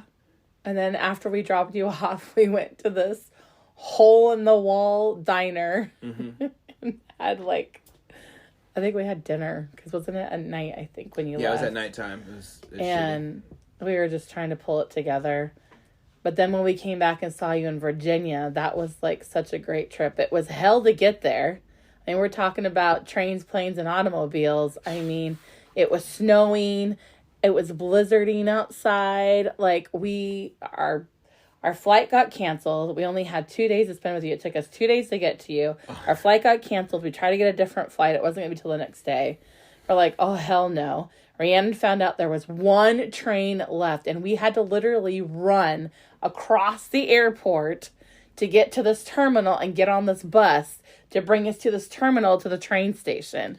Oh, yeah. And then they were stopping because there was an avalanche, and we were 100 miles or so away from you guys. And we're like, what the fuck are we going to do? We were out of money because we spent all our money on these train tickets. So we were out of money. Yeah. We didn't have much. Train tickets across the country. Yeah, that's a good idea. So you're like, I got it. And your buddy came and picked us up. $100. $100 in some gas. McDonald's. Some McDonald's and some gas. And he it was great. We got there. We got into the, they had these little military suite spot, things. And, it was so much fun. And I remember the Navy Lodge. Yep. And then I remember us all laying on, in fact, we have a picture of it, all of us laying on a bed, and you had your computer open. You were showing us all these cool videos from when you were on the ship. And we went to the beach the next day, and we just had the best time. But then to have to say goodbye and to watch you guys it was heartbreaking. It just tore my heart up. But then when we went to go see you come home, that was amazing. She just could not wait. We were looking for you. She saw you and she ran. You had all these roses for her. Well, it was amazing. If you're smart and you're getting off deployment, they bring up multiple coolers of flowers, right? Mm-hmm. And you're supposed to take one flower. See, everybody on the ship, 9 out of 10 of them, really loved me. And they were like, here, take as many as you want, man. And I'm like, as many as I want? I said, as many as you want. I said, all right. I grabbed an armful. I'll never forget. Just fucking walk up. So everybody else had one. Bums. If you ain't cheating, you ain't trying. Work harder. So I came out with all them janks. And then seeing her was... Oh, it was amazing. Have you ever dove underwater when you're a kid? Mm-hmm. Just to see how long you can last without air. Oh, yeah. And your head's pounding. And your head's pounding, and you start to feel like you feel like your mouth's about to explode with this old air in your lungs, but you need new air in there too. Mm-hmm. And then you feel like you're about to completely collapse and just pass out. And then you get up to the top and breathe out really fast and breathe in. That first breath of almost death, of almost drowning, is what it was like to see Rhiannon that day, and having a sense of life back in you, It's not easy to spend time away from the person that you really value, and I really value her. It's not like, oh, it's my wife. Great, ball and chain. Everybody knows. Everybody who knows you knows how much you adore that woman. It's disgusting. Mm-hmm. Cute, but disgusting. Mm-hmm. Your sense of romance you make all the men look so bad. Well, I'm glad. Your daughter should be honored. I definitely remember that first just warm embrace, and I'm never gonna forget it. I'll never forget how proud I was with all my new ribbons I picked up, and nobody noticed. And I was so proud with this new lanyard I made to honor my United States Naval rate of bosun mate, and the honors that I received throughout that deployment, the awards, the things that I was able to accomplish with my team, and the difficult, weird world. Like when you deploy, like you're not you anymore. And a lot of people are like, "Oh, I missed you so much." Like I wasn't me. You're not you. As soon as you fucking leave, you're not the same person. You'll never be the same person. Anybody who's deployed and came back and said they're just the same person is in fucking denial. You're not the same person. You'll never be the same. You'll never know what it's like to walk in the middle of the night when I'm doing watch with my watch section and walking around, and I got to make a shitty decision to put 12 sailors on notice for something because my instructor told me I have to write them all up. And it's captain's mass offenses. Like, lose your money. This is like one strike in the Navy type shit. And I was put in a spot where I had to do that. Now everybody hates me. Because I did what I was told. Like, a lot of people you have to find a fine line between doing your job and being cool. And because you're out there with your people. These people are stuck out there in the water with you. They can drown you. They'll throw you over the side of the ship. And you'll never be even found. Ever. No. Never. You get sucked under the water, you're dead. And you have to deal with people trying to commit suicide. You have to deal with walking. I walked off a watch section. Once I ranked up real fucking quick. And I lost a lot of friends due to ranking up quick. A lot of people were, I don't know if it was envy, just jealousy, or hurt. I don't know. And I don't judge them. Weakness breeds weakness. Like if you're failing to accomplish a goal, you're going to be pissed off at someone else for getting that goal. And I get it. But I don't. Because I don't operate like that. But, I'm walking off a watch section, and I'm a watch section supervisor, seeing some dude choking the life out of a random ass lady, like on our ship, like one of our other sailors, a female sailor, and security trying to wrestle with him, and then he grabs the security guard gun, and he gets like elbowed into the face until he passes out. I've had sailors go insane. Underway. I've had them start like whispering in depth, thinking they're the devil. Like, thinking they're the fucking devil. Like, I talk about a lot of weird shit. This motherfucker, this Bible-thumping motherfucker, right? Beating on the Bible. He would take that book, and it will never leave his clutches. As long as he could, he would probably, if he could, he'd probably just put it under his armpit all day as he worked. And then read the Bible every chance he get, instead of eat. That's how much of a Christian this person was. Nothing wrong with that. Went completely insane. Started walking around with an egg in his hand. An egg to ward off the demons. The captain of our naval ship, after getting not one but 2 sedative injections in his fucking neck to calm this motherfucker down, because he was fighting with 5 master at arms, like the cops of the ship, fighting with 5. This guy was like 98 pounds wet. He was beating the shit out of 5 people, going crazy. After when they try to take the egg from him. And this guy tells the captain of our ship, it's like, you know who I am? Oh yeah. I'm just gonna say his name, fuck it. You're Chanza. And the captain says, and who are you? And he just turns towards him nice and slow. And I'll never forget my buddy telling me this shit, because I was right outside the room when it happened. And he just turns his head nice and slow like the goddamn Chucky doll and says, I'm the devil in the flesh. That was it for me, okay? We Lysol'd the hell out of his own area. Hell no. We threw all his shit in with gloves on in the trash bag. Oh, you gotta go. We threw his stuff. He was flown off the ship, declared insane. Like, that was it. Because that type of motherfucker that'll slice you all up in your sleep. Like, you remember when you were people. And we're also, a lot of weird shit happens. We had fucking sailors go crazy. And it's insane. So let me bring you to this next question then. Okay. Other than missing Rhiannon and your family and friends back home, and what happened with your dad, strictly on the ship, what is like the worst thing that happened on that ship that you can talk about? I'm not gonna say names. This is the only thing I probably won't say names for. Sexual assault, rape. Sexual assault are some serious things in the military. As a leader, one will do things and not be able to, necessarily explain them or go about it the right way. A lot of the the sailors that worked for me have experienced sexual assault or sexual harassment from the upper chain of command. I was a very large advocate against sexual assault, and I always will be. I will die on whatever hill need be.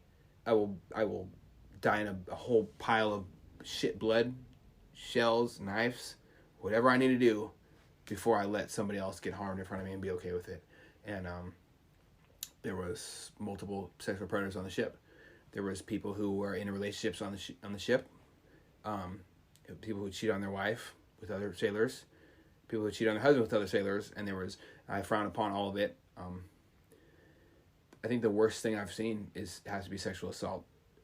Seeing one of my sailors fall apart when she was preyed upon by another person, drunk, sober, whatever the fuck, was very difficult for me, and it led me to make a lot of crazy ass decisions when I was in the Navy, and not normally think them through. Just try to do the right thing. There's no book on how to deal at age 21 with somebody you're in charge of who's older than you being sexually assaulted, or how to deal with sticking up against a motherfucker who beat the shit out of his girlfriend who's in my department. There's no words you can say that are allowed by the Uniform Code of Military Justice to stop me from dangling somebody out of a chalk in the forecastle and saying, "Hey, I'm going to drop you to your death, you cunt. I dare you to be within 20 feet of this bitch again. Like, you'll die, and I'll drown you." And I'm okay with that. There's not like that place for violence in the military anymore. The military will frown upon any violent infraction. I got in trouble for cussing out officers, all sorts of shit. They do not like to be questioned. People do not like their authority questioned. So I think the biggest thing was navigating with sexual harassment of our sailors and sexual assault with the women in our military. It is foul, it's flagrant, and it is everywhere. It's disgusting. Like, I probably used the wrong words when I describe things a lot. It was fucking horrible. Absolutely horrible. How do you, like, I deploy with these people.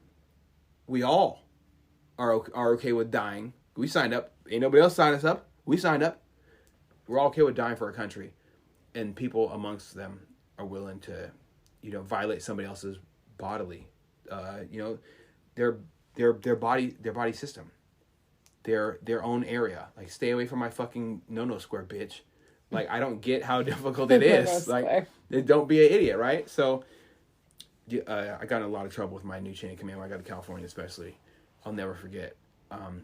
There was a big issue with Lieutenant Commander Carruthers. Lieutenant Junior Grade Ojo, he was a fucking douchebag. Like, these guys were assholes, and I heard the comments they said to my sailors, and I launched a completely open sexual assault and sexual harassment investigation into my sailors when I was the when I was the LPO over there in San Diego. Our sailors were getting harassed. Motherfuckers were being rude. I've challenged multiple officers and chiefs to fistfights. Say, "Oh yeah, you want to press up on my you got a fucking issue with my people? You can either deal with me." And I don't care about rank. And that's why the military might have not been a good fit for me. Because I have this big issue with people thinking it's okay just because you have a certain title, or you passed a test on a piece of paper, or you have a license to do something. Doesn't mean you're special. You still apply by the rules of humanity, and I'm not going to allow people under my jurisdiction to be preyed upon. You're going to insult. I don't want to get too hard in, but that's the worst shit I've ever had to deal with. Is trying to keep my self-control. So there you go. Self-control is the worst thing. There you go. So that's on the ship.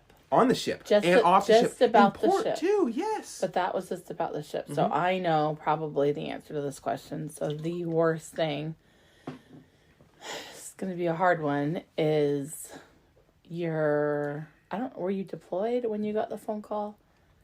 I was, we were doing a workup. It was like a month long underway, and got the email from Rhiannon, and the first words were, "Honey, I'm so sorry." And I knew it was going to be bad. I thought Brienne was dead. I had already had a brush-in with fearing for my sister's life with the Marysville Pilchuck High School active shooting incident. Mm-hmm. And where little Zoe got murdered.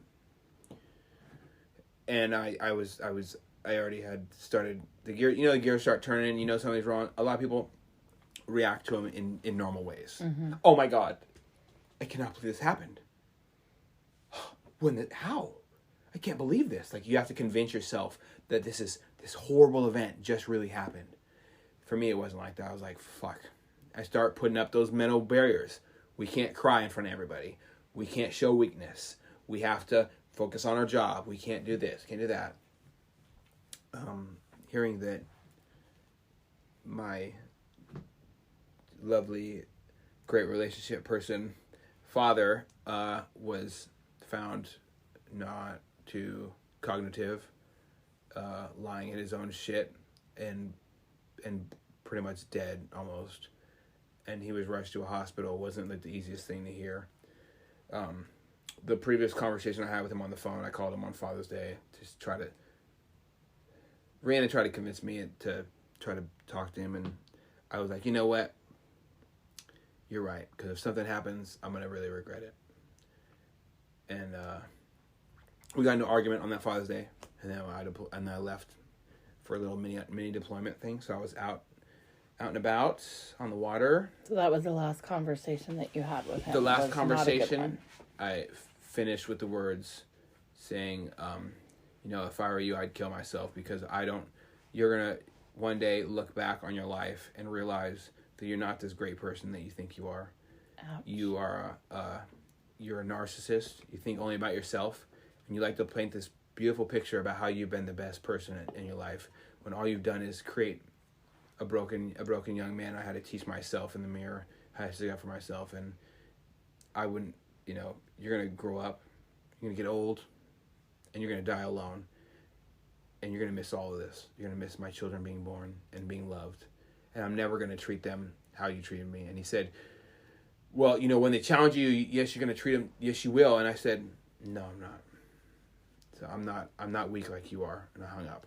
And those are the last words I've said to my dad before I found out he was dying. So obviously, hearing this news was a little bit of guilt involved, on so many fucking levels. I still struggle with it to this day. Yeah. People can tell me one new thing I didn't know about my dad, and I'll just fall apart like a little kid that found out his favorite teddy bear was stolen and burned in front of him. And it happened a couple of times with Devin and Denise downstairs, and I had to, I really did struggle with guilt for a long time from this, because of what I said, not necessarily out of hatred, but out of honesty. And that's how I really felt.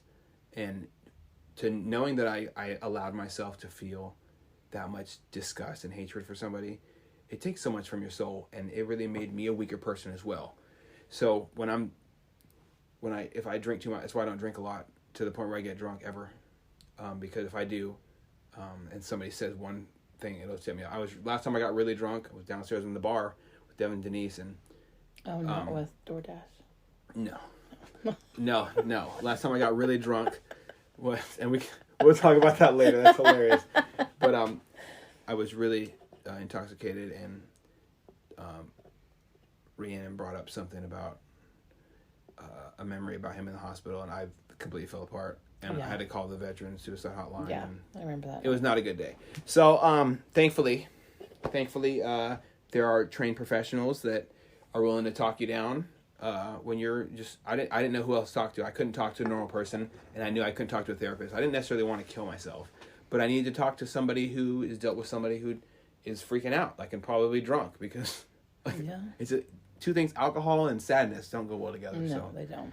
But hearing that news, I didn't have alcohol to deal with it and make a destructive decision. I had to feel all these feelings, and I had to sit there off the most beautiful sunsets in the entire universe. Florida Keys. Out there off Key West, you will never see a more majestic, beautiful shade of blue, unless, only time I see that blue is when I look in your daughter's eyes, and it crushed my soul to see this absolute, I know there's a God, because I saw this beautiful sunrise, and it was right after I read the email, and I was just thinking, and my boss walked up to me, he's like, "Baby boy, what's wrong with you?" And I looked at Chief Brontes, and I said, "My dad's dying, and I don't know what to do." And he's like, "What?" He said, "They found him. He's going to die. It's for sure. He's got 3 days. I don't know what to do. Leukemia, really bad. I don't know what to do." and he just like picked me up and he walked with me and put me in the room. And as I do this, the 100 people on the back of the aircraft carrier watching the sunrise with me, they look at me and I just start crying. And I couldn't stop crying. And then so they got me set up because I didn't know what to do. Everybody, put their hands on my shoulders. He told me to keep it together for a second. He said, just hold it together for a second. You can do this. And he said, we're gonna get you taken care of. He grabbed my he like took me down to get phone calls and everything like that. And later that day, he told me to go somewhere, go wherever you want. Don't go off the ship.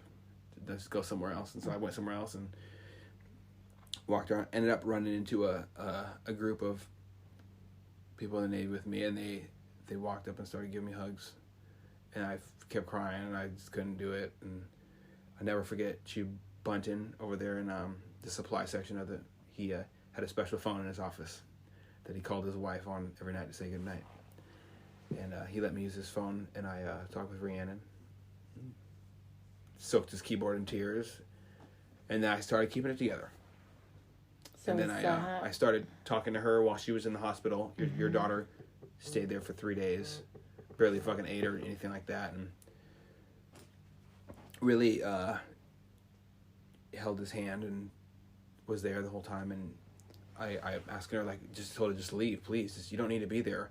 And she said, you would do the same thing for me. And then I was, whoo, God, that was hard.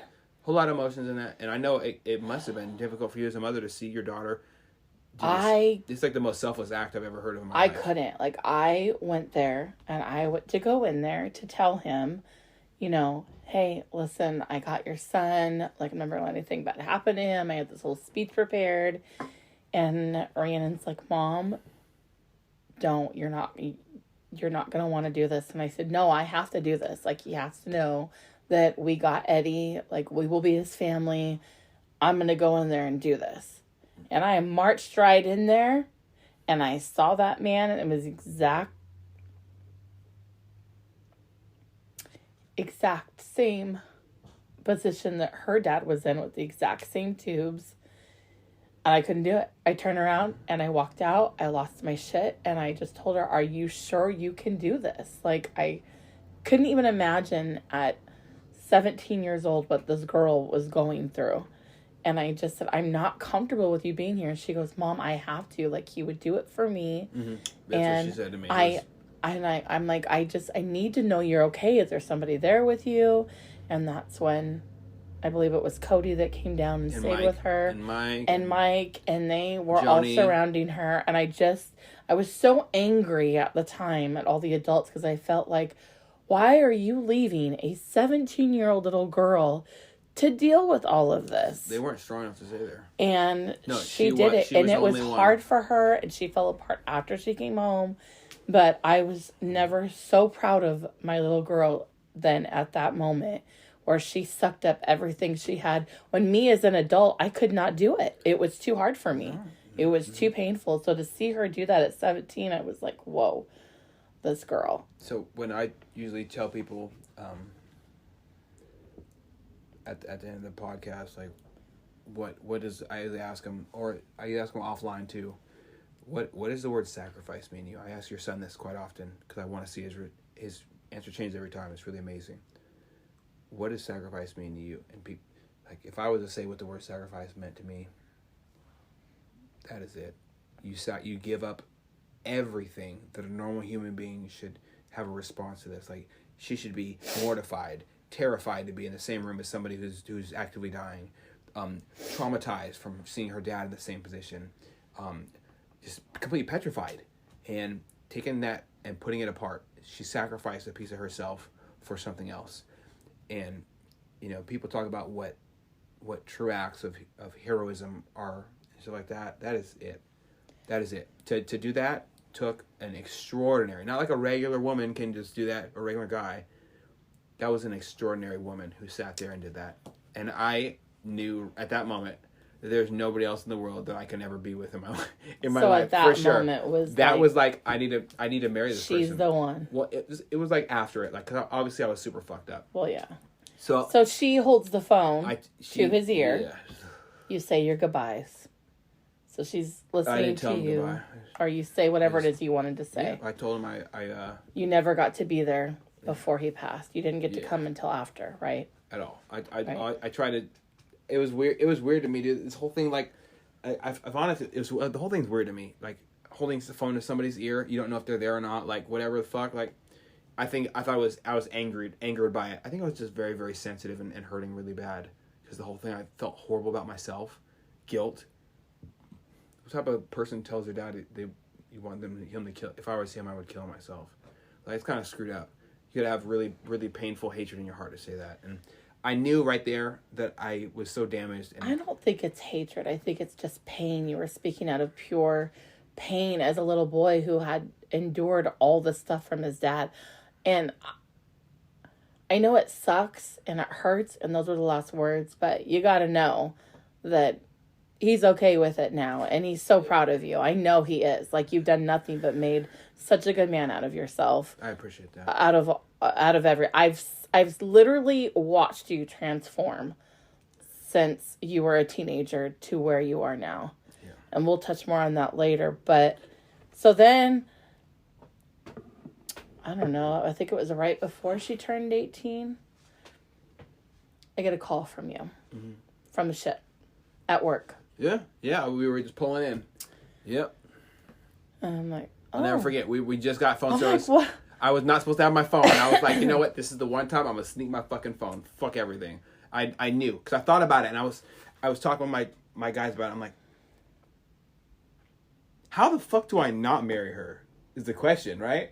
And they're like, dude, don't get married for the money or whatever. I'm like, it's not about the money, dude. Like, no, you don't understand. I really have a relationship with her, and they're like, oh, you go get married, man. Do it, yeah. And I'm like, that's what I just said. Yeah. Okay. So I really have to marry her. Yeah. So you call me And at work It was on the spot too. I was like, you know what? from the boat. Fuck this. I'm calling her. And so I called you.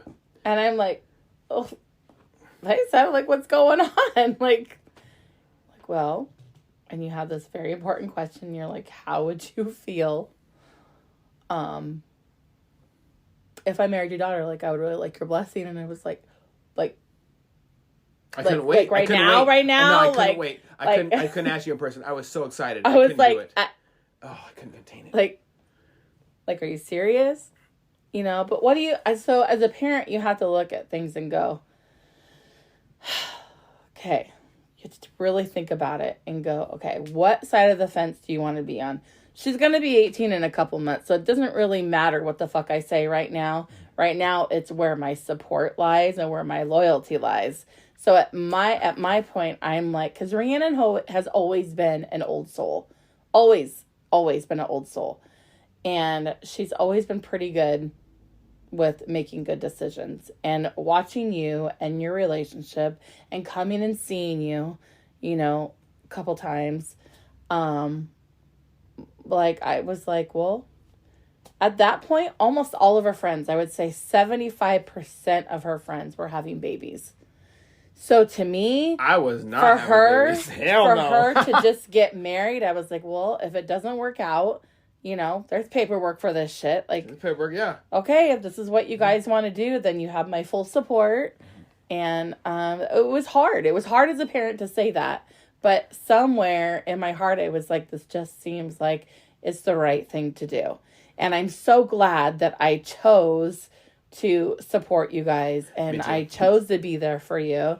And it's like I married you guys. Yeah. And you did a good job. Keep it together. So happy to be a part of all of that. And here you are till this day, still together, still like forging on, like everything I think we're gonna be together forever. is amazing. Well, you better be. Yeah. I'm not going through another son-in-law. Hell no. Damn, it's difficult. Difficult stuff. I know. So now, Big shoes to fill. so now you come back, Okay. right? You guys didn't really want to have a wedding because you wanted to do it later. But in my mind as a parent, I'm thinking, fuck, what if something happens to him? Like, what if they can't just get married on paper? Like, we have to do something. So we did a little wedding on the beach and a little ceremony or a little reception in our backyard, and it was the cutest thing ever. The pictures, I'm gonna cherish these things forever, and now we can, when we plan our big wedding, with our kids in it right after her knee surgery, like it's super exciting for me because now I can say, hey, let's have the dream wedding now. Yeah.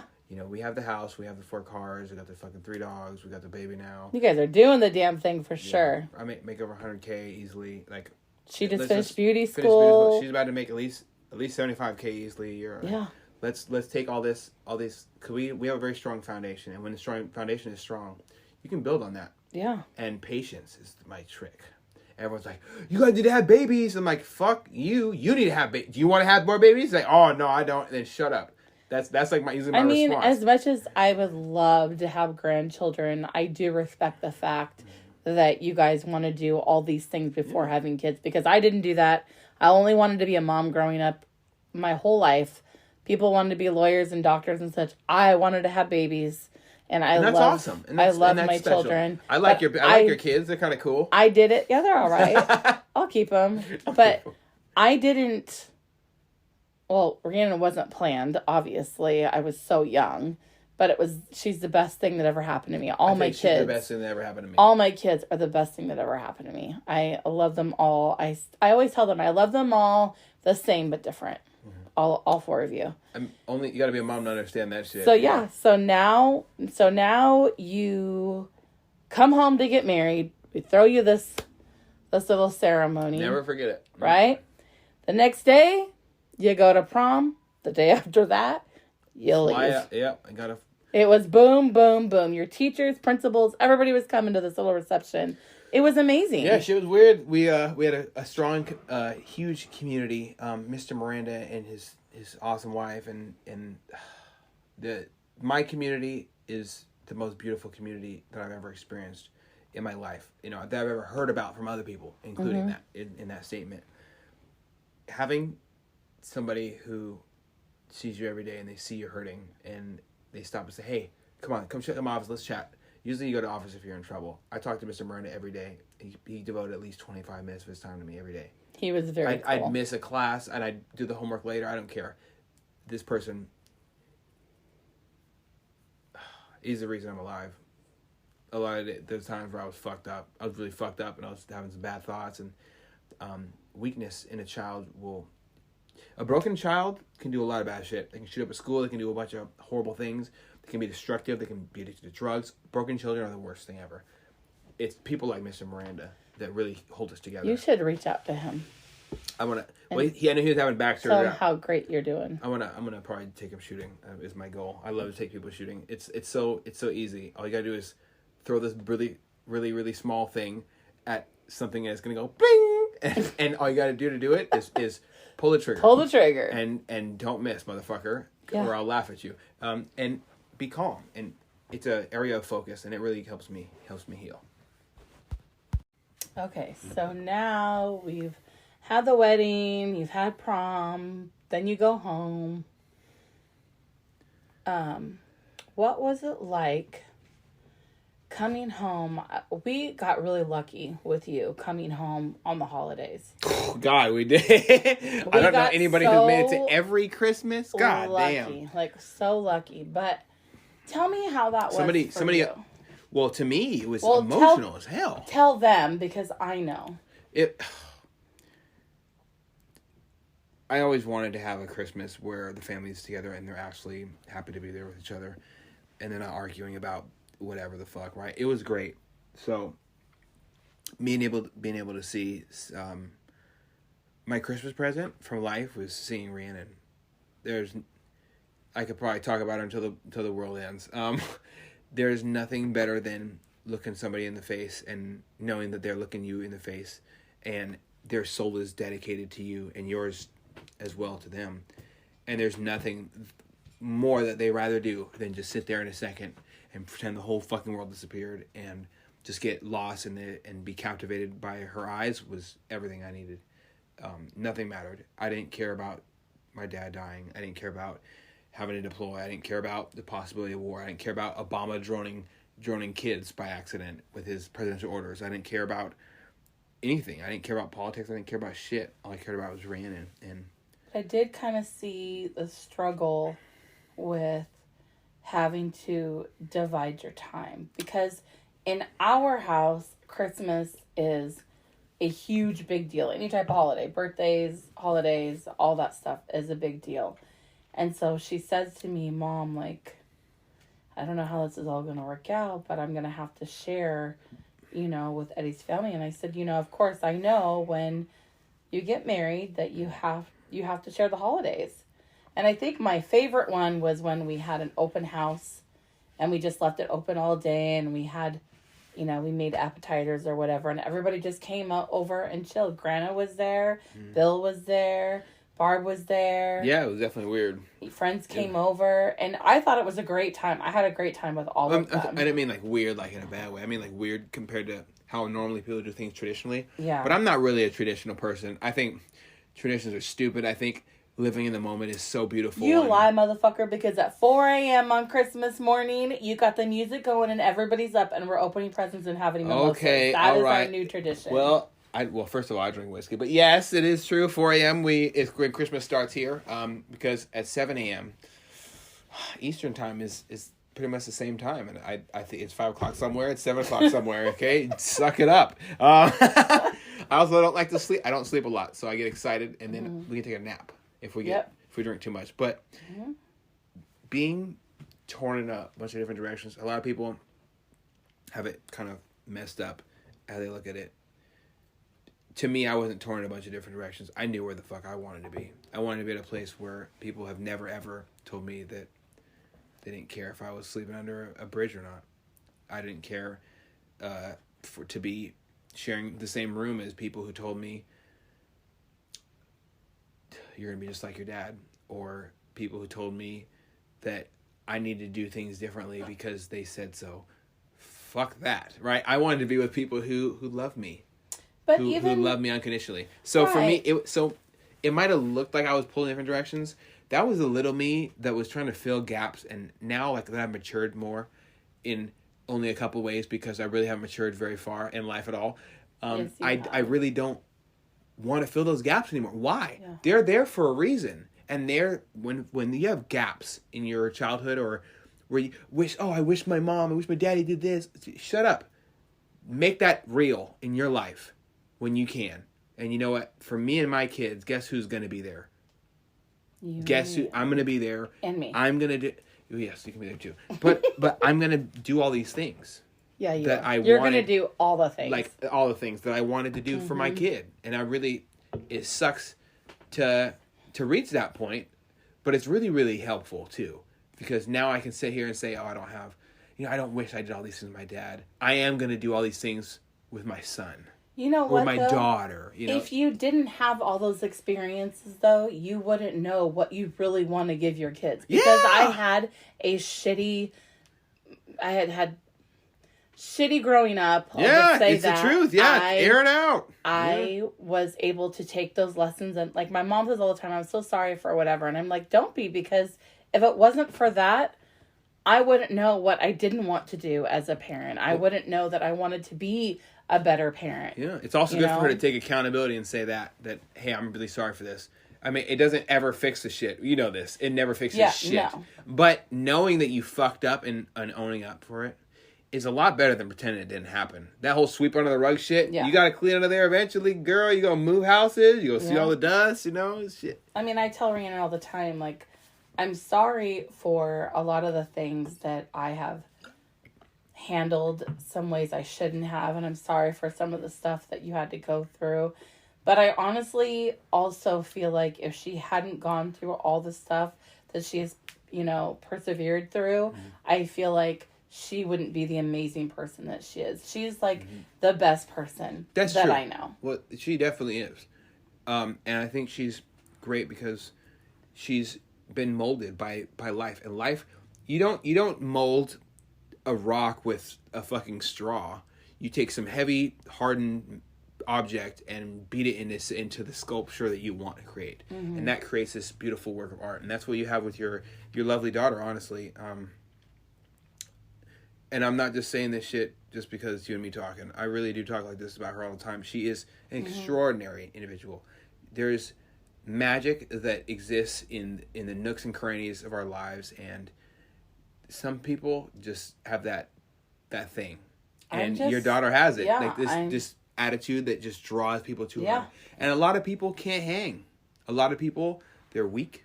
They're pathetic. They don't like the honesty. And a lot of people don't like me for my honesty as well. You guys are definitely two we're made to get strong personalities. Yes. Not a force to be reckoned with. But I mean, she'll tell you herself, like, we are best friends. We are so close. I feel like all these experiences have brought us closer because we had to survive, just me and her. Like, we had to figure it out. And that shit hard, too. And that shit was hard. Yes. And I feel guilty all the time, but at the same time, I'm like, damn, how did I get so lucky and blessed to have this human being as my child? Like, I'm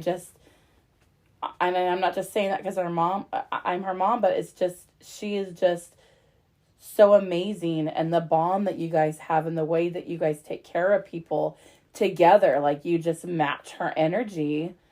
And, you know, that kind of brings me to the next question. The next thing I want to ask you is, so when you got out of the Navy and you were back to civilian life, how was that transition for you? Do you want me to sugarcoat it or you want to be honest? I'll be honest. Okay. Well, this is your show, so I'm just going to tell the truth. I was pissed off and disgusted with the world I came back to. Honestly, I can say that you didn't love yourself the way you should have. You don't respect yourself the way you should have. You weren't being treated because you weren't being treated properly. Rihanna wasn't being treated properly. Brienne was not being treated properly. Bill was not being thanked for his great job in life properly. I wasn't holding my mom accountable properly because I was looking to fill holes. I was pissed off at myself. I was pissed off at the Navy.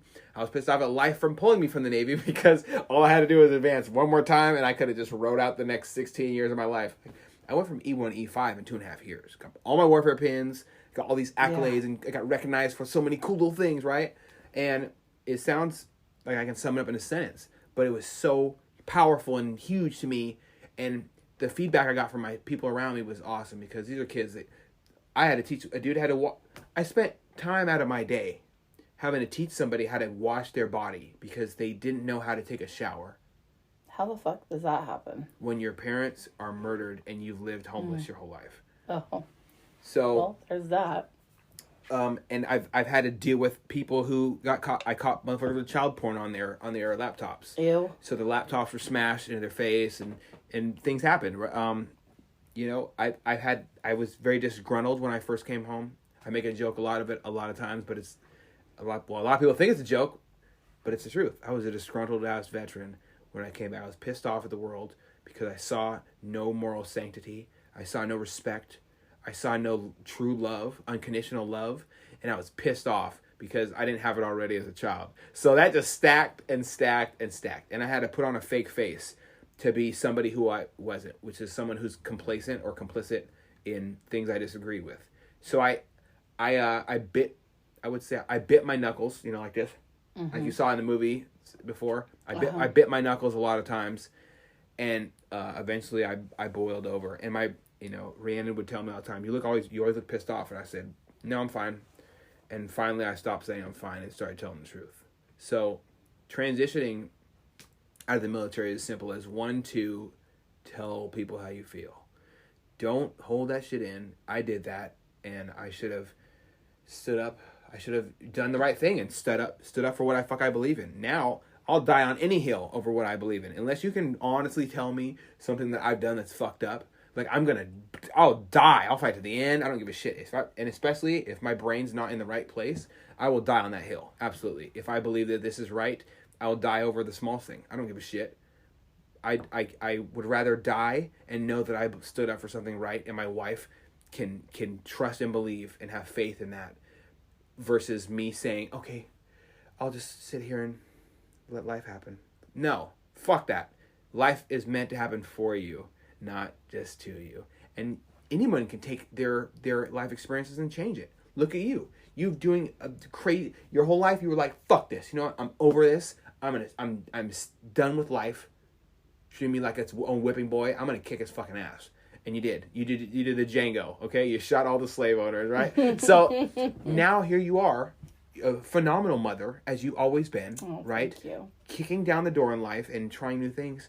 I had to go through kind of a similar journey, and I think that's where you and me really connect. It's like an unspoken kind of thing. You see a lot of things in me that I see in you, and we can like connect on that level as a mother and a son. There's been so many times when I've told you this, like you've been more of a mom to me than I felt that my own mom did it, and it's because at times we had a lot of issues, and sometimes she said some fucked up shit, and I could have gone to therapy and felt all good and done or maybe I could have quit drinking alcohol and done the 12-step program or whatever, and told her, you know, Mom, I forgive you for saying what you said, but I'm not going to do that, and I'm also not going to live on a crutch. So I can say that I've felt all these emotions, and I feel them very raw and very powerful. So getting out of the Navy, getting out of my comfort zone where I was fucking shit up, getting out of there. They told me I was gonna be the next superstar sailor, right, for my command. Like, it was huge to me. They call me the golden boy. Definitely. It was uncomfortable for me. Did not seem okay. Yeah, when you came back. You definitely. I couldn't even operate it. I was so mad. I mean. And you talk about service and sacrifice with all these guests that you've had. And that's why it was important to me to have you on here, because I feel like there's so much more to sacrifice than just, fighting for your country and doing all those things, as those are so important. Yes, of course. But this is a small piece of the puzzle. But also sacrifice. There's a lot of, there was sacrifice for Rhiannon. Rhiannon spent many, many hours making you those cool decorative boxes to send you and your pals treats. You spent many, many times, not being with her not being with you, being a young couple while you're in the military.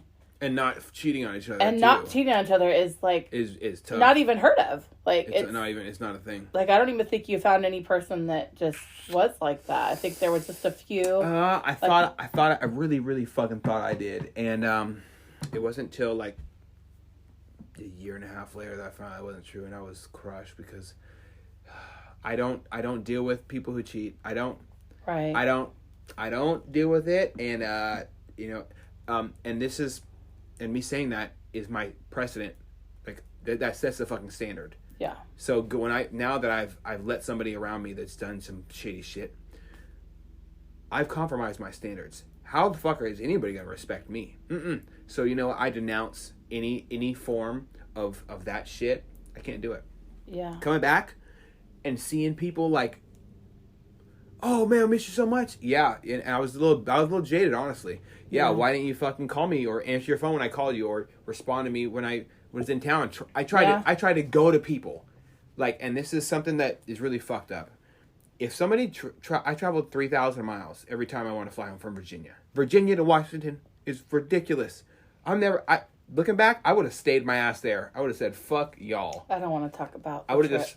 I would have just flew Rhiannon and you guys over, rather than me go home and have my heart broken again, and by people that I really thought were my friends, and not my mom, not my dad, not whoever the fuck, people who I really valued, my friends, my brothers and my sisters.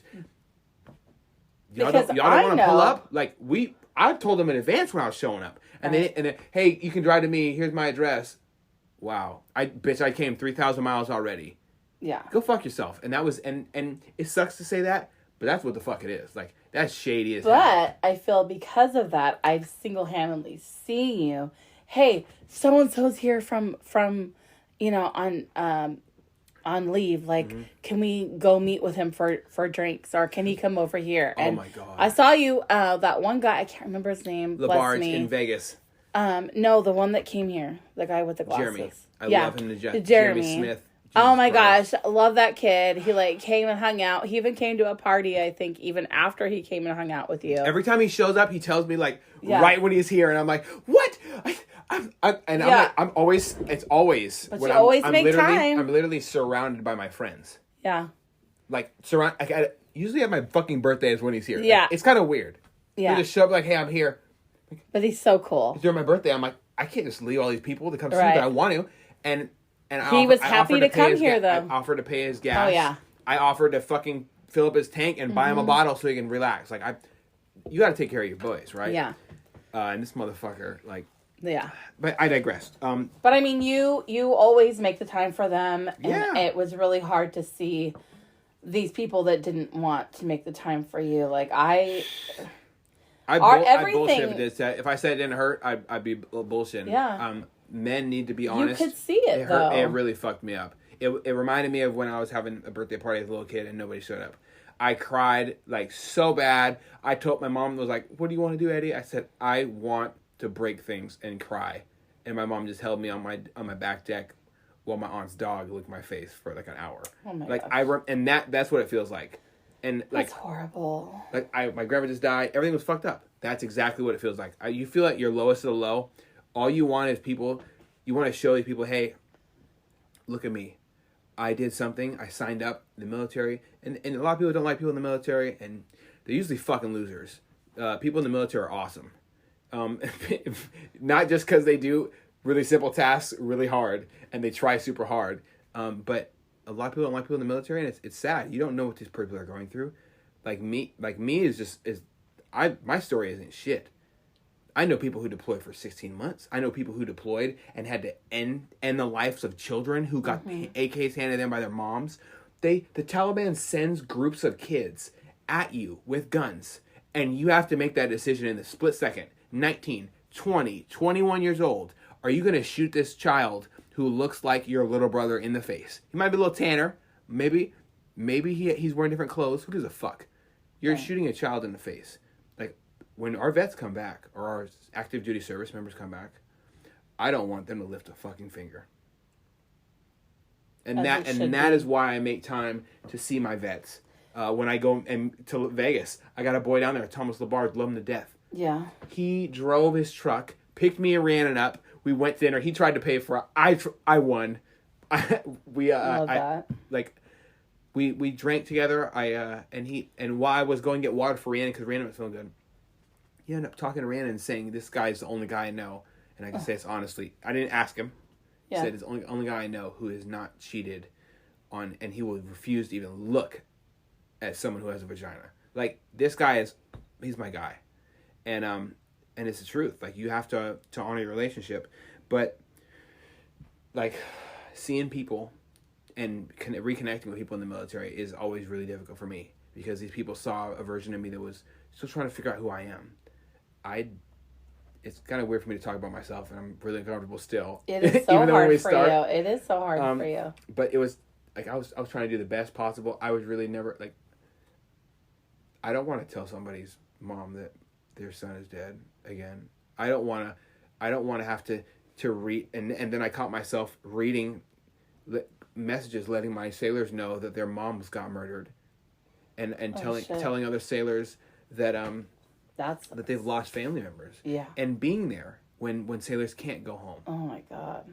Like, as you couldn't when you needed to. Yeah, your dad passed. Like, I was like, but I couldn't even, like, it wouldn't even make a difference if I could. Like, so he was gone, sadly. It's like the whole thing I was talking about with the whole being a better parent type thing. I feel like because you went through this military experience, you are there for these people. And I want to touch on a subject that's very near and dear to your heart. And I know it's difficult to talk about, but I feel like people should hear your message. You have a very huge heart and passion when it comes to vets and suicide. You've lost so many. You've lost a lot of people even just this year. Yeah. And I've seen you leave on a whim for hours to talk somebody off a ledge, so to speak. I've seen you, get the phone call that somebody just took their own life, and you go and you help them. You help their family who's left. You help them, like you just lost a buddy. I don't know that he was a vet, but you just lost a buddy. Yeah, he was an vet, but he's who committed suicide. Yeah. And you took a couple days off of work from your good paying job to pick these people up from the airport, to take them to the apartment, to hear the gut-wrenching scream let out by this woman who just lost her brother because he didn't have a wife or kids, thank God. And you helped her clean up the apartment, you and Tilo, and you helped, take her around to the burial places and take them out to eat. You made sure they ate. You did everything for them. And it was hard to watch you do that. I mean, I'm not going to lie. I didn't say anything before, but it was hard to watch you do that because it takes a special someone to be there for somebody like that and to try and keep your emotions in check. And I know that you and Tilo had to decompress after all of that, after holding it in all day long and not, you're just trying to be strong and be there for them when inside you guys are having a hard time yourselves. Yeah. So if you could say something to somebody right now who is having a hard time, or somebody who is listening to this podcast who is thinking about suicide, what would you say to them? Wow, that's a lot of stuff you just said there. The first thing I would do is tell them to stop whatever you're doing. Put down whatever you're doing and just listen to what I'm about to say, because it's going to be very honest. The second you make a decision to harm yourself, you're not just harming yourself. Even if you don't feel like you're being cared about, there's so many other people that do care. And it might be your sister who lives across the country, who has nephews that love you. And it might be her husband who is trying to keep it together while he carries your sister out of the room so that me and my friend can clean up your apartment. It might be your friend who works for the Liquor and Cannabis Board, whose hands haven't stopped shaking since he found your body. It might be me walking into your apartment in Coronado and having to talk with your girlfriend who's still on duty at the ship and tell her that you and tell my section leader that he can fuck off, and I'm going to take the sailor off the ship come hell or high water, and I'm going to have her come help me deal with the situation because her boyfriend committed suicide. It might be me being on Facebook with them and seeing the mother of a good friend I was in the military with often talk about her son and never be the same. Her Facebook profile picture has his name in it, and it's been the same way since he took his own life. Veteran, not veteran, just a person who's hurting. We're all human beings, and we have a whole lot of pain that we try to stomach and try to stay strong. The worst thing you can ever try to do is try to harm yourself to remove whatever you're going through. You're not ending it. You're not stopping. You're not making it better. You're passing the pain. And when I say passing the pain, you're handing them a pot of nasty pain-filled water, and you're putting it over a stove to heat up, and you're handing it to the person to grab that pot without a glove on. So not only do they burn themselves, they cover themselves in nasty pain you're feeling. It is exponentially worse removing yourself from the equation. It is not a good thing. And there is somebody out there that's willing to listen to your problems, and fuck, if anything, I will. And all my contact information is always attached to this podcast. If somebody disagrees with what I say, they can argue with me, and I will listen, and I'll be respectful, because I'm okay with being wrong. Mm-hmm. And this is one thing I can say: if you're going to commit suicide, you are wrong right away, because there is somebody out there who will listen, and you have not done anything in your life that you cannot come back from. Unless you're a fucking pedophile, there is nothing that you've done that you can't come back from. I've been there. I've done fucked up shit. I've woke up from my night terrors with Rhiannon, your daughter, the person who I love the most, mm-hmm. who has a black eye. Like, I've gone through this shit. I've made horrible decisions when I'm not even awake. Mm-hmm. I implore anybody who wants to harm themselves to not do it. It's not worth it. There's nothing that's going to get better. You can get through this. You will get through this, and you must. You can, you will, you must. You have to get through this, because the second you choose to pass that pain, all you're going to do is it's going to roll downhill in a snowball effect. And right. everybody's going to be left here to pick up the pieces. That's something that, and if we're talking about being at the lowest of the low, it's hard. It's hard to walk into your friend's place and say, "Oh fuck, dude, what could I have done differently?" I saw him the 2 days before he died, and I'm just talking about one person. I've deployed with these people. I know their mom's name and their dog's name. It's memorized. I know what their wife looks like, and I've also seen people who got killed overseas, who didn't make it back. I try every single day to honor the memory of our veterans, of our people who gone downrange, who did shit way braver than what I did, who actually fucking put their balls on the line and died for this fucking country, just so we can sit here in this nice little air-conditioned room and relax, where we have running water and life, and be thankful. I try to honor them every single day by not taking my life, because it's not worth it. It's not going to help anybody. No. And the best thing to do when you're feeling low is just to talk to somebody. It might be, strangers are better. It's hard for people, though. It is hard.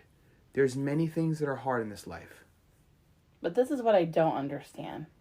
I'm not going to try and pretend to act like I know what it's like anyways as a vet to relive the shit in their head and do all this stuff. Like, I get it. But normal civilians, I shouldn't say normal, but people who want to end their life, I don't understand it, because to me, if my life is so bad, then change it. What can you do? Like, you could go to that country you never wanted to go to before and start all over. You know, change. You have the power to change it. If you don't try to change it, what are you going to do? Well, absolutely. Like, if you do... I hate to be that tough motherfucker that says something that probably people aren't going to hear. There's nothing you have gone through that is so bad you need to remove yourself from the equation. No, contribute more. Do more. Do more. Do better. And absolutely, I challenge people to do that. Every single day, do better. I got a boy that talks about 1% better every day. He fucking stands outside of schools. After a school shooting, he stands outside of schools wearing veteran Overwatch on his bulletproof Kevlar. That Which is amazing. He brings himself. He brings himself out there. Bless that guy. His own military working dogs. He's been blown up overseas, and he's a disabled vet, and he still shows up on his own time and puts it out there that if you're going to go fucking kill these kids, guess who you got to go through first, bitch? Me. And my dog. Podcast. That was an amazing podcast. And I fucking love that guy. Anthony's awesome. He is one of my major inspirations right now, just to try to get better. And the reason I say do better, do you think that failure is ultimately final? Absolutely not. Absolutely not. I tell this to your son all the time. Mm-hmm. But yeah, you fucked up, and guess who's being held accountable right now? You. Yeah. Because I'm here, and I'm not going to let you slide through life and just be okay with failing, and don't be okay with it. Get mad. Yeah, get pissed off and do better, because you can. I have faith in you. Your mother loves you. Your sister loves you. You can do this. All you have to do is believe in yourself and do better. But if you quit, you fucking quit, what do you think is going to change? Who's going to be inspired by you quitting in life? Suicide is a scourge amongst humanity. Mental health is one of the most significant issues in the world. People talk about America's got a gun problem. Bullshit. Stop looking at the tool and start looking at the root of the problem. We have broken young men who grow up in this world with they don't feel a sense of purpose. They're not told it's okay to be a guy. Go fall out the tree, but please don't get hurt. Don't go ride the bike and skin your knee. Go put in girl, you can do it too. You're just gonna look prettier than him, you know. Tell people they can be who they are. Don't tell them to be somebody else. You can't be this, so you need to be that. Fuck that. Absolutely not. We have a society that doesn't support our young men and women, and it is degrading us, and on so many levels. I knew what my purpose was when I was a kid. I saw that red, white, and blue American flag, and I said, I don't give a shit what these people say over here. I don't give a shit. These people hate America over here. Fucking leave, bitch. I don't care what these people say. Don't like military. Okay, all right. Enjoy not getting shot overseas, stupid.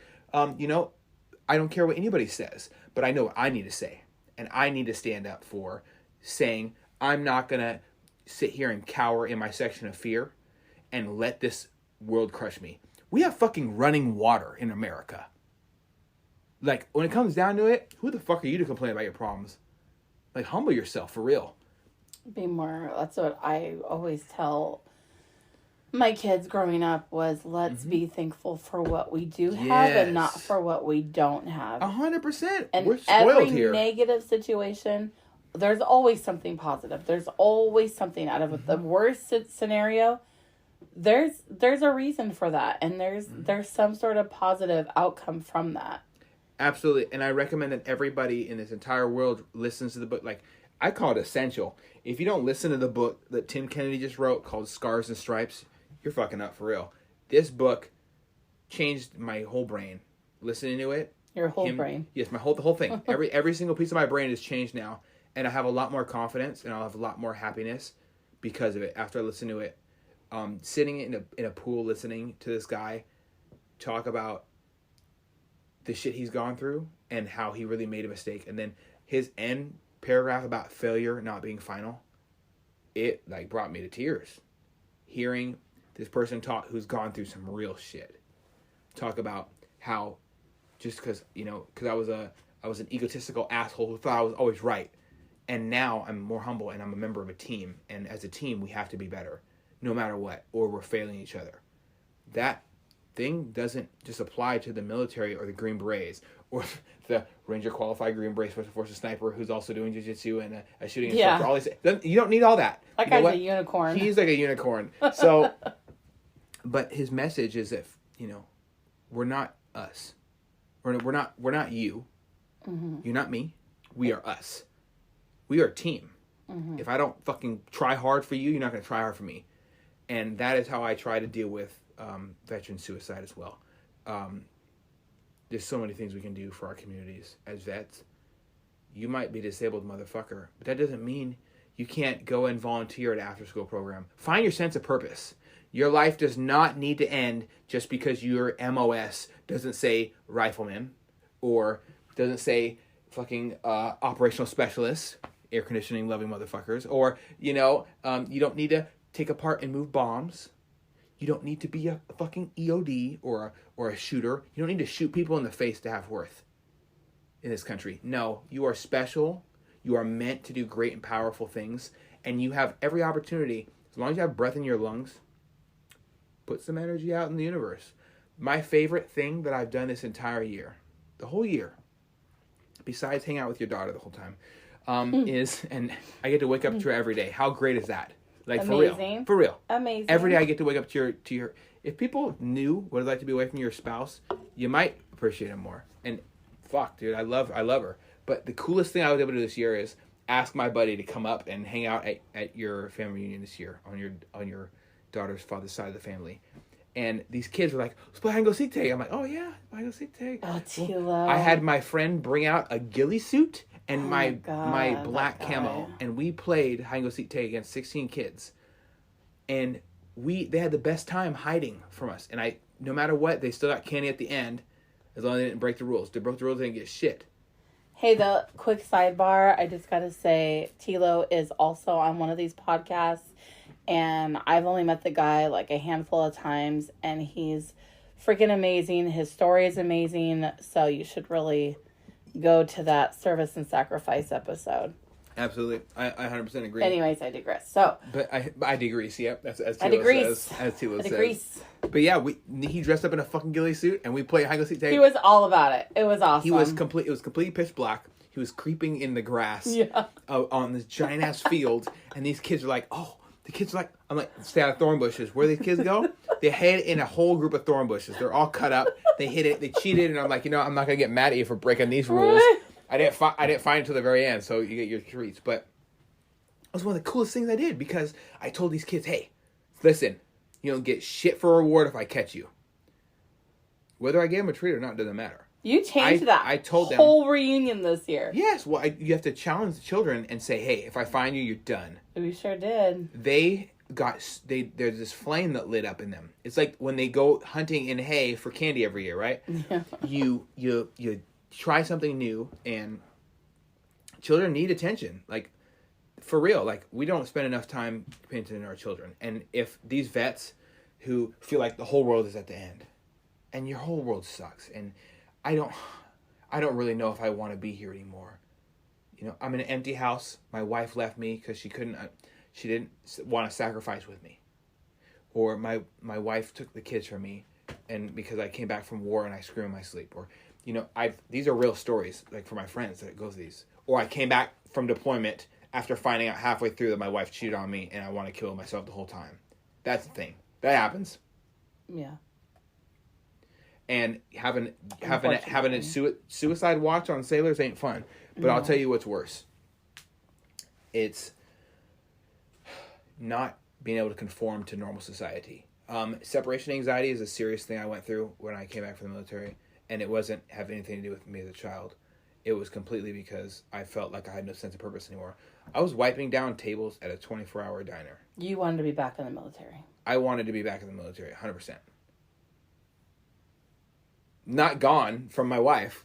Right. I wanted to have something to do. I wanted to be have purpose. that purpose. And if anybody who gets out of the military and said they don't miss it, there's a lie in there somewhere. Unless unless you're like that one odd person, there's a piece of it you miss. And it's usually the camaraderie, the sense of purpose. You're a part of this family, even if your family's fucked up, you're part of this group, and we're going to accomplish something as a team. And you don't need to be some superstar. You can just be there and you're involved. You're one of us. There's somebody drowning in the water who wanted to commit suicide. We're going to lower this boat in the water and pick them up. There's fishermen on this vessel burning, and the Coast Guard doesn't operate this far out because they're scared of deep water. So we're gonna go and rescue them. We're gonna go drop bombs on these terrorist fucks who are killing kids in the streets with machetes. And and the U.S. Marines and the Army and all these other great branches out there worked with us as a team to give us intelligence, humanint, and now we have it, and we're gonna drop a fucking payload of boom boom on these douchebags, and now they're dead. That, working as a team, no matter what you did, you were a part of it. You can move boxes all day. You were a part of it. You are wanted, and we're thankful for you here. That's what the military is to a lot of people. And a lot of people, all they need in life is just to know, hey, thanks for being involved. Like your son. Telling him that he's involved is really, really a powerful thing. And I try to stick with it a lot. I say, hey, come be a part of this. And you're so good at that. That was also one of my things is I don't think that you understand how much Jackson, your little brother, my son, respects and cares for you. This kid has had his whole world turned upside down. His dad abandoned him. 100%. His dad walked out on us. Yeah, horrible for person. drugs and multiple women. Yeah. Not going to go into that, but he his dad left. Yeah. Sucks. And he doesn't really have a male figure in his life other than you. And I feel like you have just like made that your purpose to show this young man how to be a man. You've taught him how to work on houses. You've taught him about guns and gun safety. You have taught him or you're trying to, we're all trying to teach him to believe in himself. Mm-hmm. But it's hard. It's hard. Yeah, he is it's so hard to believe in yourself. Down on himself right now that it is such a challenge that all of us come together as a village, as a team to see what we can do. And that's where I'm like so blessed and lucky because I have you and Rhiannon to come together with me because it's hard by yourself as a single parent. It is. And it's hard when you're a mom and it's a boy. Like It's hard. I don't know boys all the way. You don't have a dick and balls, you know? It's shit's weird, dude. His balls are gonna drop and he's gonna be like, I'm so mad. Oh, I'm so horny. I'm all pissed off. He's gonna feel weird emotions. Ladies don't go through that same thing. It's different for them. No, yeah. No, they have different things on their bodies, right? But you really like take the time to spend it with him and mold him. You're trying to mold him into this, great young man because as long as you're around, you've made it quite clear that all of, our family is protected. We're taken care of. Mm-hmm. Yeah. I've been going through a hard situation myself. And you just scooped us up. We are going through our situation. Yeah. Now. And we're a team. Scooped us up and showed us that it's okay. We're going to persevere. And, all I try to do is take this opportunity to make my life better, make Jackson's life better. And having you there, basically hold his hand. I mean, not physically, but hold his hand and like say, hey, this is what I'm here for. I'm here for you. Talk to me. Let's go for a bike ride. Let's go shoot guns. Yeah. Yes, my 10-year-old shoots gun, and that kid. If your 10-year-old doesn't shoot guns, his life is probably not as interesting as Jackson's. Jackson has the most interesting life ever. That kid could probably shoot better than anybody I've ever met. Than most adults I know. Yeah. But that's because of you. Like he knows how to clear a room. He knows how to clear a gun. He knows how to. Gun safety. I mean, you go over all these scenarios with us. Okay, if somebody's at the door, what do we do? Let's act this out. Like, what are you gonna do? With the guns empty, of course. This is your role. This is what you need to do. This is what's gonna happen. If I'm not home, if I'm at home and somebody breaks in, he knows what the fuck to do. Yeah. It's plain and simple as this. If the foundation's there, the child will grow. Mm-hmm. If without the foundation, and it has to be a strict one, if he's allowed to talk back, if he's allowed to do these things, he's gonna be molded into this ugly creature that we don't want. Like I pretend to look at Jackson not as him. Mm-hmm. I look at him as this thing that we're making, piece by piece, and we can either chip away at the bad stuff and turn it into this perfect, fucking looking Apollo statue Greek thing, right? Or we can let him just be a slab of unsculpted. And he's just, and you know what? Sometimes slab sticks to other slab, and we're going to add on, and inside that slab is going to be hurt. Mm-hmm. And you know what? The best quote I've ever heard, one of the best, fear leads to anger. Anger leads to hate. Hate leads to suffering. It's in the movie Star Wars, and I recommend that everybody watches this same episode. It's episode number 3, because another one of my favorite quotes is in there. Only a Sith, which is the bad guy in the movie, right, deals in absolutes. So saying, if you're not with me, then you're against me. Is that only a Sith deals in absolutes. You're a douchebag. Time to die, right? Yeah. Pretty much. So these two quotes are so powerful because when we talk about your son, talking about somebody who I was there the night before he was born. I remember the sound of his crying. I remember him falling asleep on my chest. I remember holding him for the first time. I remember all these things that I've gone through in my life with him. I remember being so exhausted because Jackson was colicky for 3 months straight. This kid cried. I swear I didn't sleep. You ain't lying. And I remember it started to get a little bit better. And then you came to spend the night and you like... I swear you just waited for him to wake up and you came right in my room, grabbed him out of the crib, and took him. And I think that was like the most sleep I got since he was born. Yeah. And you just, I mean, you literally have been, if you think about this, you literally have been the only consistent male in his life to this day. And I don't take that lightly either. Like everybody's left him, and that's why he struggles so much, and he's acting out right now, and that's what we're dealing with. Mm-hmm. Well, we've had our issues, right? We've had a lot of issues with dealing with him, and I think it's comfortable to talk about. He's had his issue with violence. He beat the shit out of a bully who touched his dick at school, and when the school did nothing, Jackson beat the shit out of him. I'm not gonna lie, I was pretty proud of that. I was over the top proud of him, and not because he was violent, because he didn't become a victim.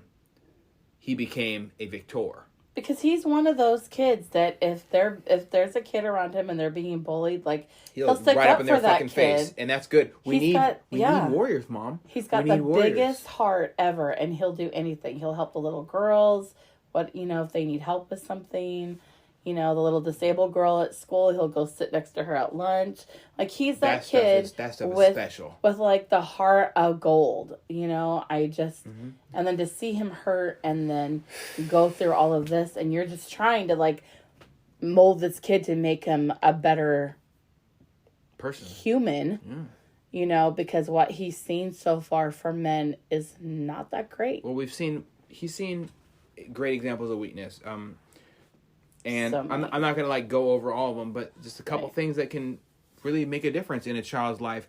I told him, honestly, I said, Jackson, I need you to shut the fuck up, and I need you to be the person that you need to be, that you need. Be the person you need in your life right now. You can be that hero. You can be that dad that you don't have. You can be that brother that you needed that left. Mm-hmm. You can be that brother that is a little brother to me. Mm-hmm. You don't need these roles in your life. And all you need is people that care. And I care. Sissy cares. And your mom cares. It's very simple. You have two options. You can either be great or be kind of great. I'm not going to settle for good or bad. And I'm definitely not going to settle for the ugly. No. So, absolutely not. We're going to have to change some things. And if that means, I'm not too crazy about going hands on with kids, but I'm okay with if he's frustrated. Hey, let's go box a little bit downstairs with the gloves. Which he loves. And he threw on some gloves. He sent some haymakers. I bleed a little bit. I let a 10-year-old hit me a couple times. I beat him down to the ground a bunch of times, and I don't know if that's necessarily the way, but well, I let him hit me a couple times. Let him know what it's like to hit something. A lot of times, children just need to get out of this rage in a non-harmful environment. Like punching things is fun. It's you're getting out this negative energy, and so when he punches me, and I've got my headgear on, and he's got his headgear on, and we got gloves on, and all these things, right? Mouth guards, protective shit, right? And we're taking these shots from each other. And I've never hit him like really hard ever, because that would just be unfair, right? He's a lot shorter than me. But when he's landing these shots on me, he is doing something with an immediate response, like shooting and hearing the bing when you hit the target. Not necessarily saying that violence is a good thing, but doing simple things with simple responses is good. So when you step, like walking in the door and then you're home, like that's a simple response. Petting your dog and it going with the tail wagging, it's a simple response. Sometimes all you need is a simple response to remind you that life isn't that crazy. So bringing it down is good for him. And teaching him how to be a peaceful, violent person is important. Because thinking you have a peaceful child and you letting them be governed by YouTube or TV or bad influences that you're not in control of as their parental unit can easily lead to what we're seeing in America right now with these kids that are parents just drug their kid, let YouTube raise them, and then next thing you know, they're shooting up schools. Mm-hmm. And the things that they say afterwards are insane. Oh, I just wanted to be famous. I saw how popular it was. I just want to see people die. I've read the Facebook comments from these shooters, and it's insanity. You know what? Zoe from 2 streets over, when I was living in Marysville, she didn't need to die. She did horrible. Not. And so knowing these things, right, I feel like there's a sense of duty after Uvalde, everybody better wake the fuck up. If you're not in your city council meetings saying, why aren't, is the police department going through these schools? Do they know the layouts of these schools? If there's a cop on the fucking police force who's overweight, weak, can't fucking run it doesn't feel comfortable walking into possible gunfire to stop somebody from executing children with a firearm, resign, please. Get the fuck out of there. Please do it. And the reason I say it is this. Your ass. Well, no, the reason I say it is this. Because I'll do it. As soon as they lower their standards, I'll do it. I know I'm disqualified from applying, but that does not mean for one fucking second I would give up my paying job. I'll make $20,000 less, no problem, a year, and I'll just stop any of my hobbies to go and stand there and run inside of a school when somebody wants to harm these angels. They didn't fucking wake up this morning and hate people. Right. So, when you talk about how we can positively affect these kids, your son is the prime example of how we can. Has Jackson ever thought about hurting himself? No. He's never gotten pissed off and I fucking hope not. He talks about how he feels, and he's got a lot of demons he's fighting from being abandoned. Yeah. But we're doing a great job of supporting him with activity, physical activity, work out, punch things. It's okay. We got to punch him back downstairs. Go. You're upstairs. You're mad. Go deal with it in an appropriate way. Don't disrespect your mother, or me, or anybody else. Right. Do not direct or pass the pain to a scenario when you don't need to.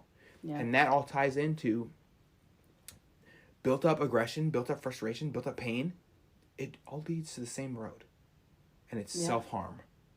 And when you look at yourself in the mirror and can say that I don't want to hurt myself or go throughout your day without thinking about suicide, that's one special day on this earth.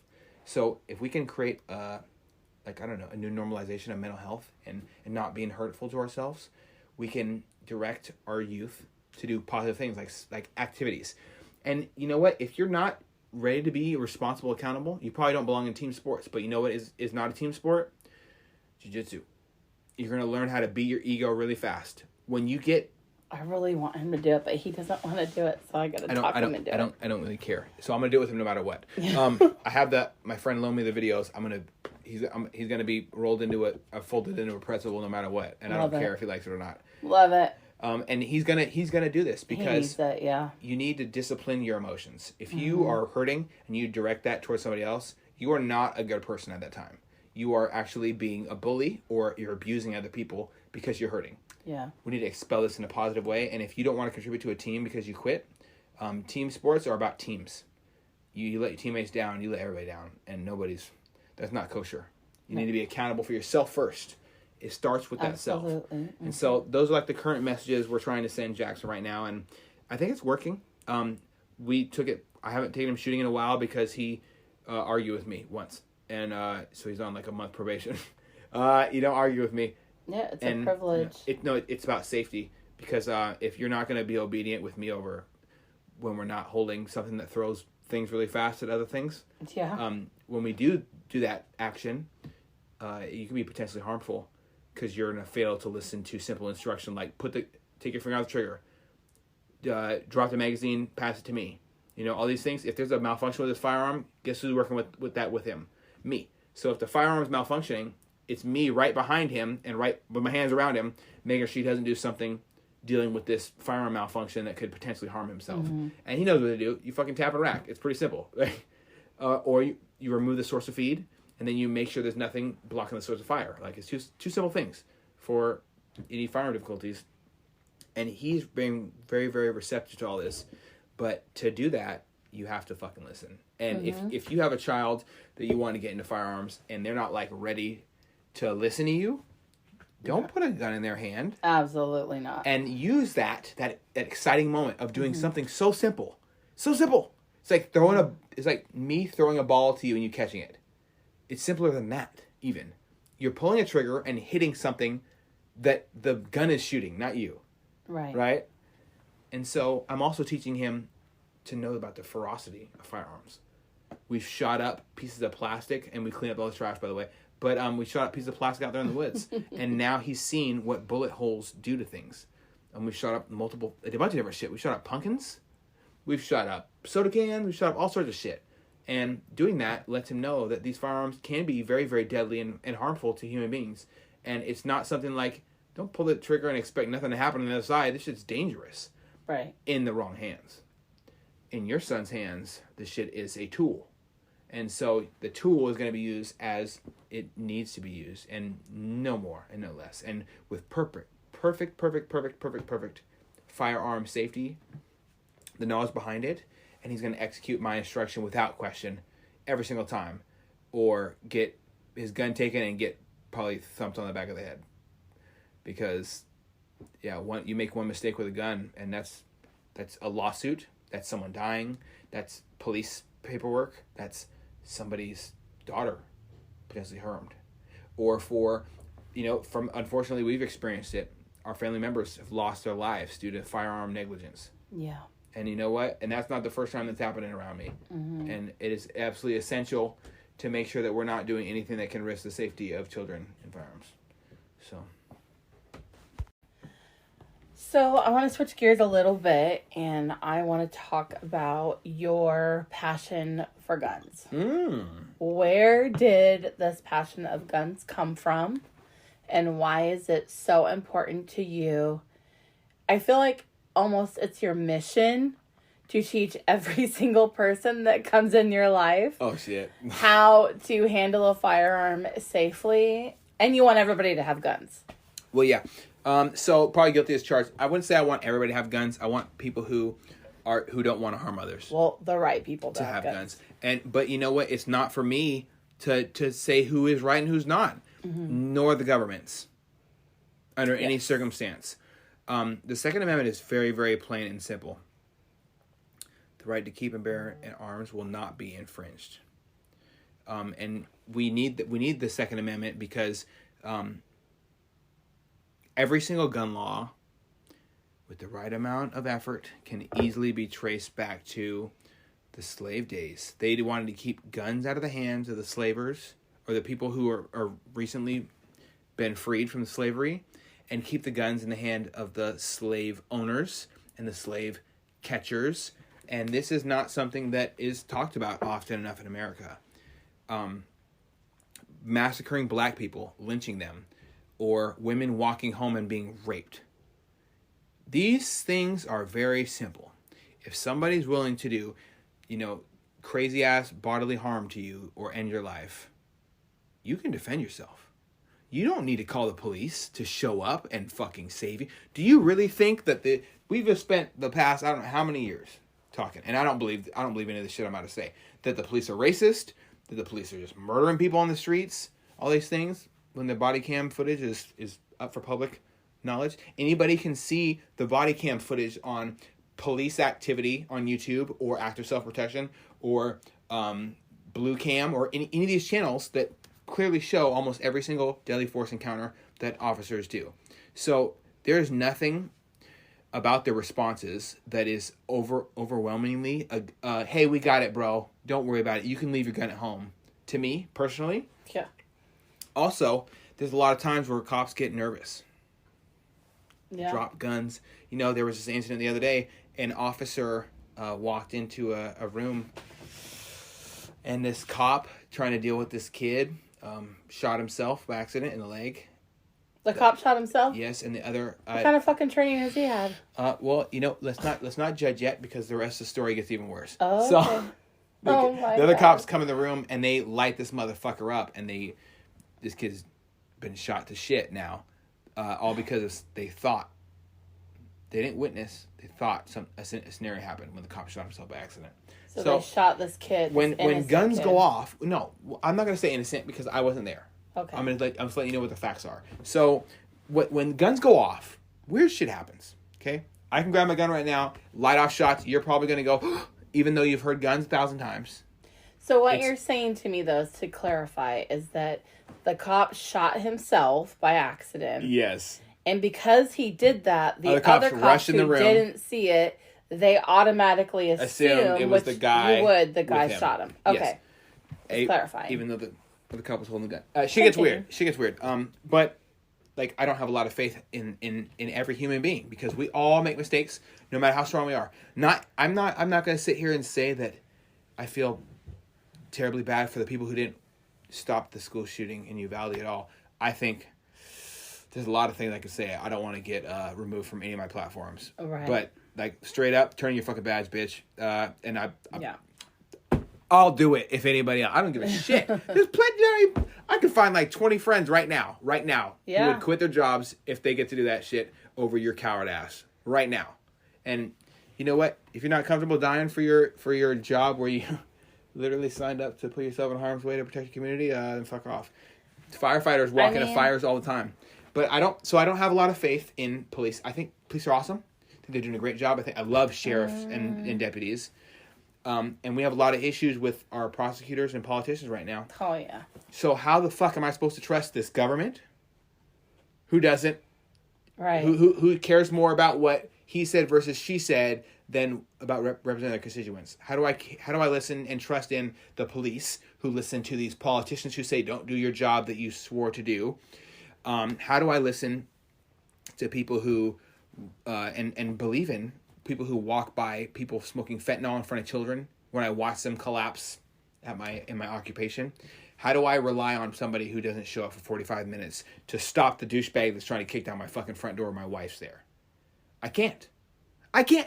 My wife can't. That was the big wake the fuck up moment for her.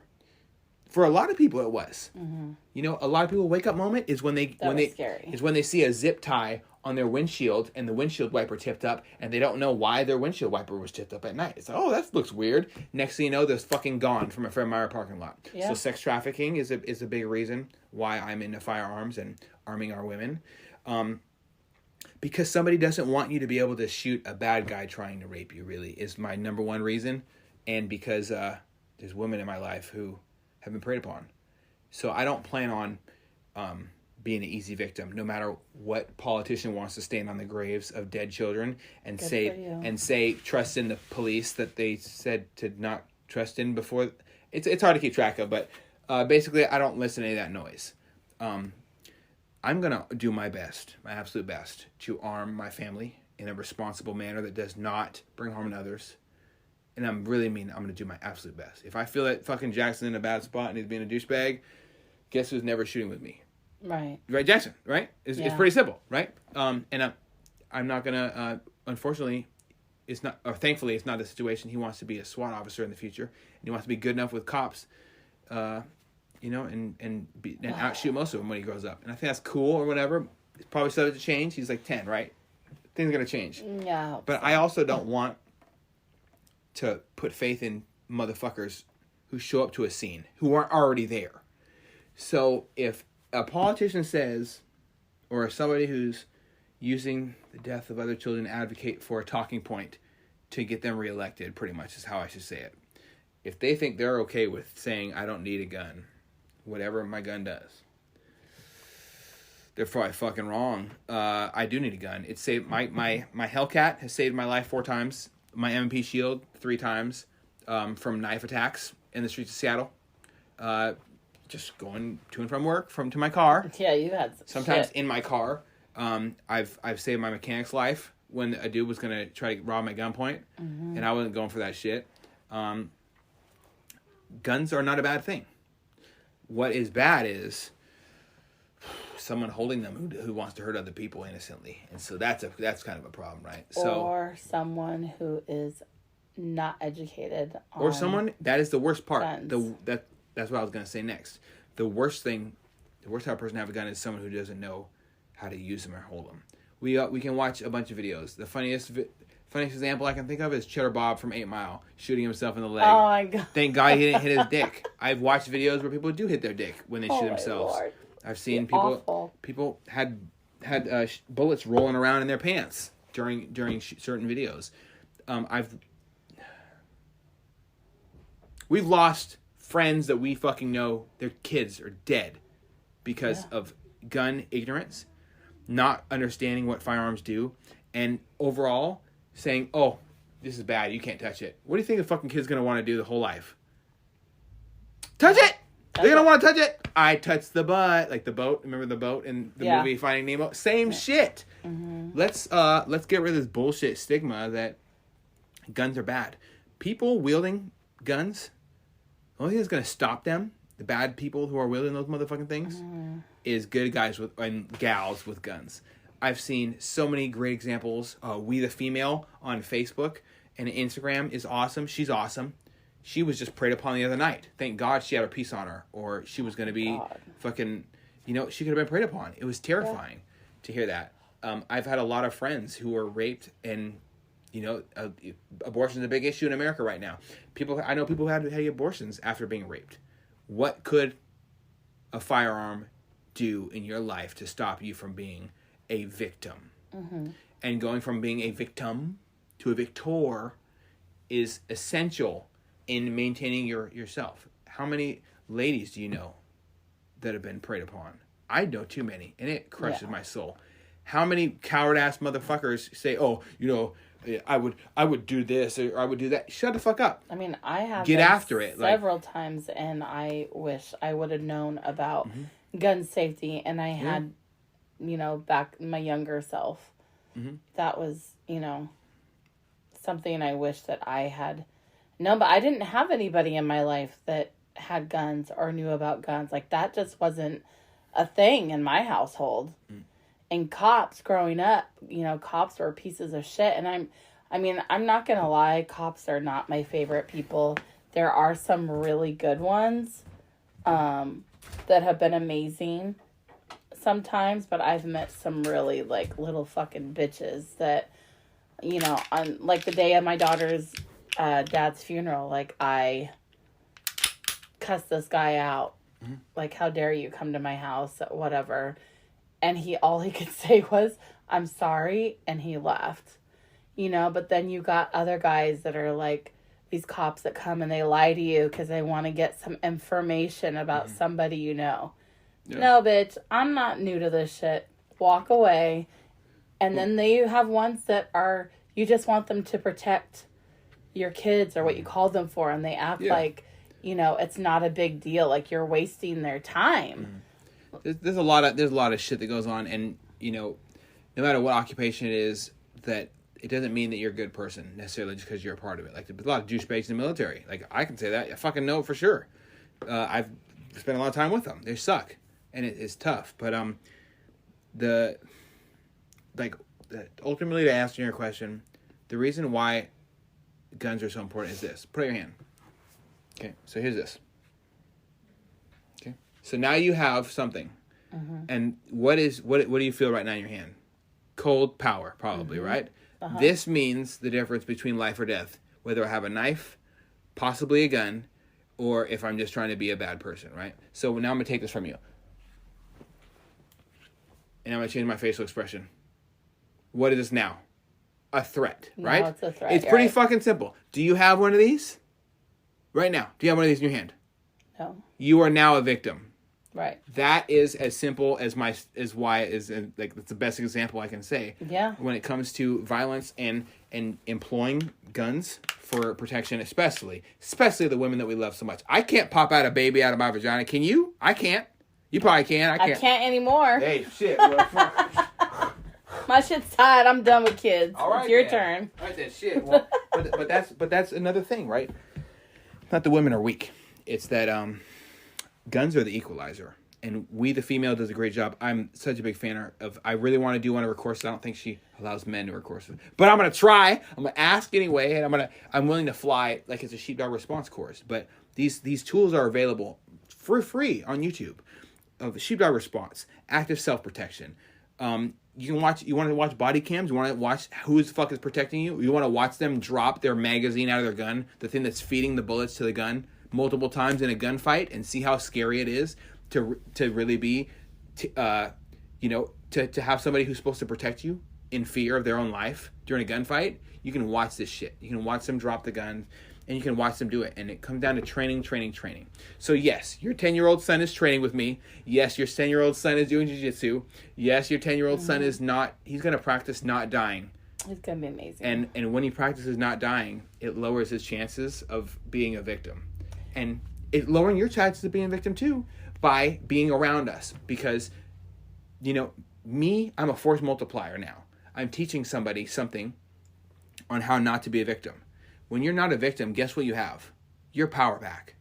You're no longer the broken, crippled person, shell of a human that you were. You're no longer being beaten down. You're fighting back. Right. And that is why, overall, firearms are so priced. Not because, fuck the government, even though a lot of times I don't like the government. I got some friends that are in it. I don't like them. I told them that they suck. It is what it is, It is what it is, right? But it doesn't mean that we can't rise above it and be better as a society. My neighbors, they all know I never leave my house without a gun. And I'm always within, like, when I'm in my house, don't try to break in. There's guns. Yeah. They will be employed. And the Limbo police, they're never going to show up in time to save your ass. And a shit ton of cameras. You're going to incriminate yourself, and I will be they won't take me in. They can take my statement right here without a lawyer, even though my lawyer's going to show up. But shooter protection, get it? $30 a month, USCCA. Get there. Don't waste your money on a defense lawyer. Oh my gosh, but it's so much more than that. Like, you taught Jackson how to do a tourniquet? A tourniquet? Yes. I'll never forget. Just a couple weeks ago, you were like, Jackson, I'm hurt. My arm, I've been shot. Jackson. And he's like, you're like, what do you do? And he was like, oh. And he ran, he got the tourniquet, he put it on. I couldn't believe that shit. I was so impressed. I never knew that you had taught him that. Oh, yeah? And he was so getting after it. You want to know something scary? Yeah, let me just do this for you. And that's awesome. At 10 years old. But you want to know something scary? What if you got shot in the arm? What would you do? I got shot in the arm. Yeah, and it's gushing blood. What do you do? I'd probably rip off part of this dress and tie it off. Okay. What if you got shot in the chest? What do you do? Don't you stuff it? Put You plug it. You plug it. You stuff it with a rag or something. You patch under here. You patch here. You patch here. You plug here. You stuff here. There's certain things you do for each body part, and if you don't know, you might just be helping yourself die. And so these simple things that we can do are pretty easy. Right? They're very important. Your son is going to be a phenomenal person. He already is a phenomenal person, but we can make him better, and we're going to do better as far as him as well. He's got to be fucking better. We got some shit to improve on. He's broken right now. He's hurting, but he's standing strong. He's fighting back. And we're gonna win. Yeah, we are. So let's switch gears again a little bit. I have 2 more questions. I know we've been talking a long time, but it took me a long time to get you on here. I don't like talking about my life. I know. But why don't you tell me your top 5 heroes and why? Oh my God. All right. First off, Grandpa Charlie. Black Panther, loved everything about being married to a white woman. He stood up for what's right. He understood that not every idea is perfect. Not every idea is based off of perfection, but you can work at it every day and you can change it. And people have these ideas. They can be changed easily, and we can work together to find a better community. He's the type to give you candy if you're a kid walking by the house, because he's mowing the lawn and he's got a bucket full of candy for me when I show up there that day. So fuck, and I'm still pissed off at you. Fuck you, Russell, if you listen to this. Russell used to mow the lawns here when I was growing up and get their stuff, right? So it's really annoying. That was my Tootsie Rolls.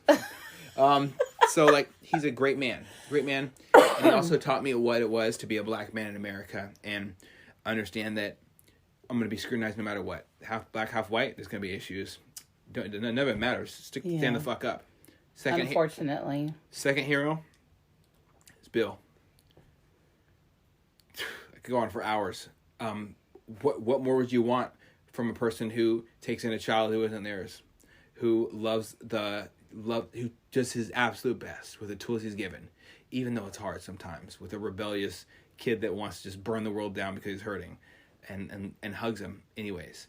What more could you ask for? Right. There's so many things I can say about Bill, but he's my fucking hero. I'm gonna have him on. I'm gonna talk with him. Hopefully, make him cry more than me, because I don't want to cry. My third hero is your daughter.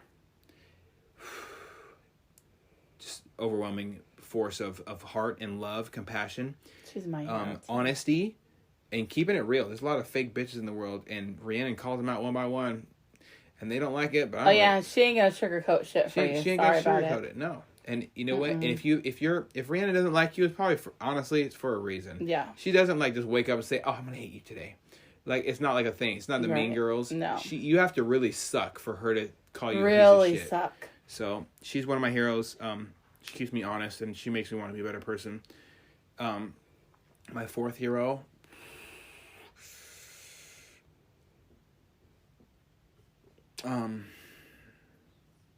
God, every single person that's in the military and that's left and that used to be in the military, every single person that's related to them. So I can write a big list right now. You're on my list. I can go on a tangent for hours, but you, my sister, my grandfathers, my grandfather on my biological father's side, Vietnam vet, fucking special warfare operator, committed suicide because he passed the pain.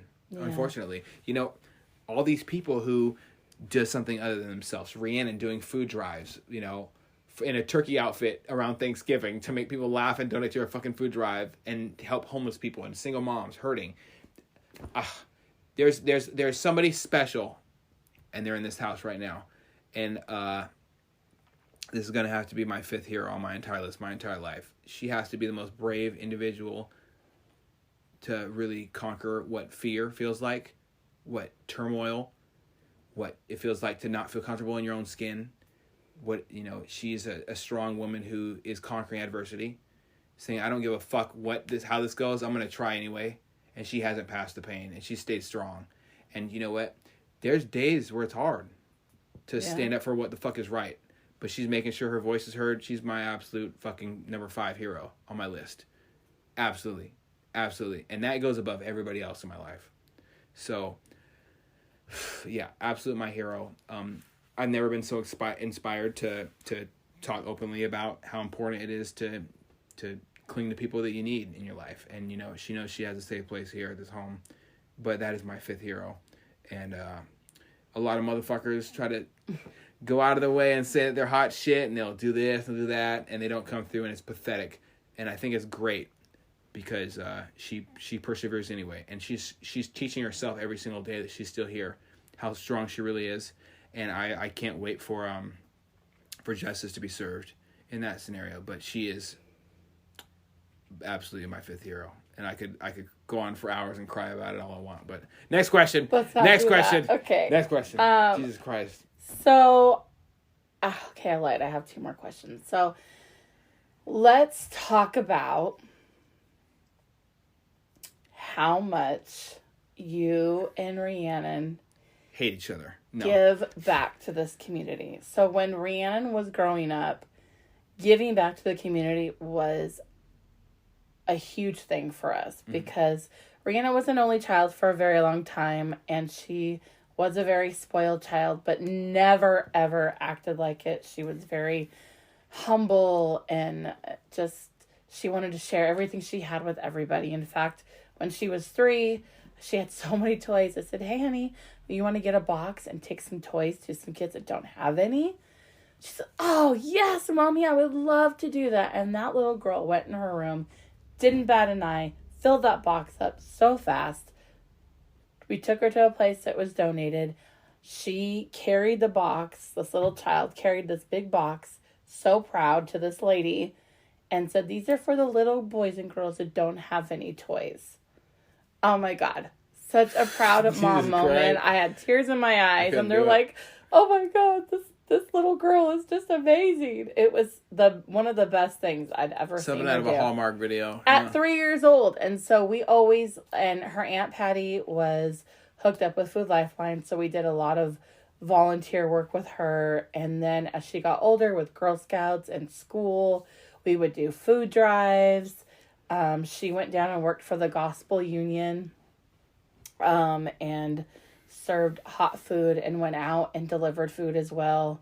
And she got there because we actually kind of got in trouble because for years we would make 200 sandwiches, brown bag meals, and we would go downtown Seattle, under the bridge, all those scary places that I would never recommend going to now, but back then we were just trying to do a good thing. Like, we would leave food by people's tents, you know.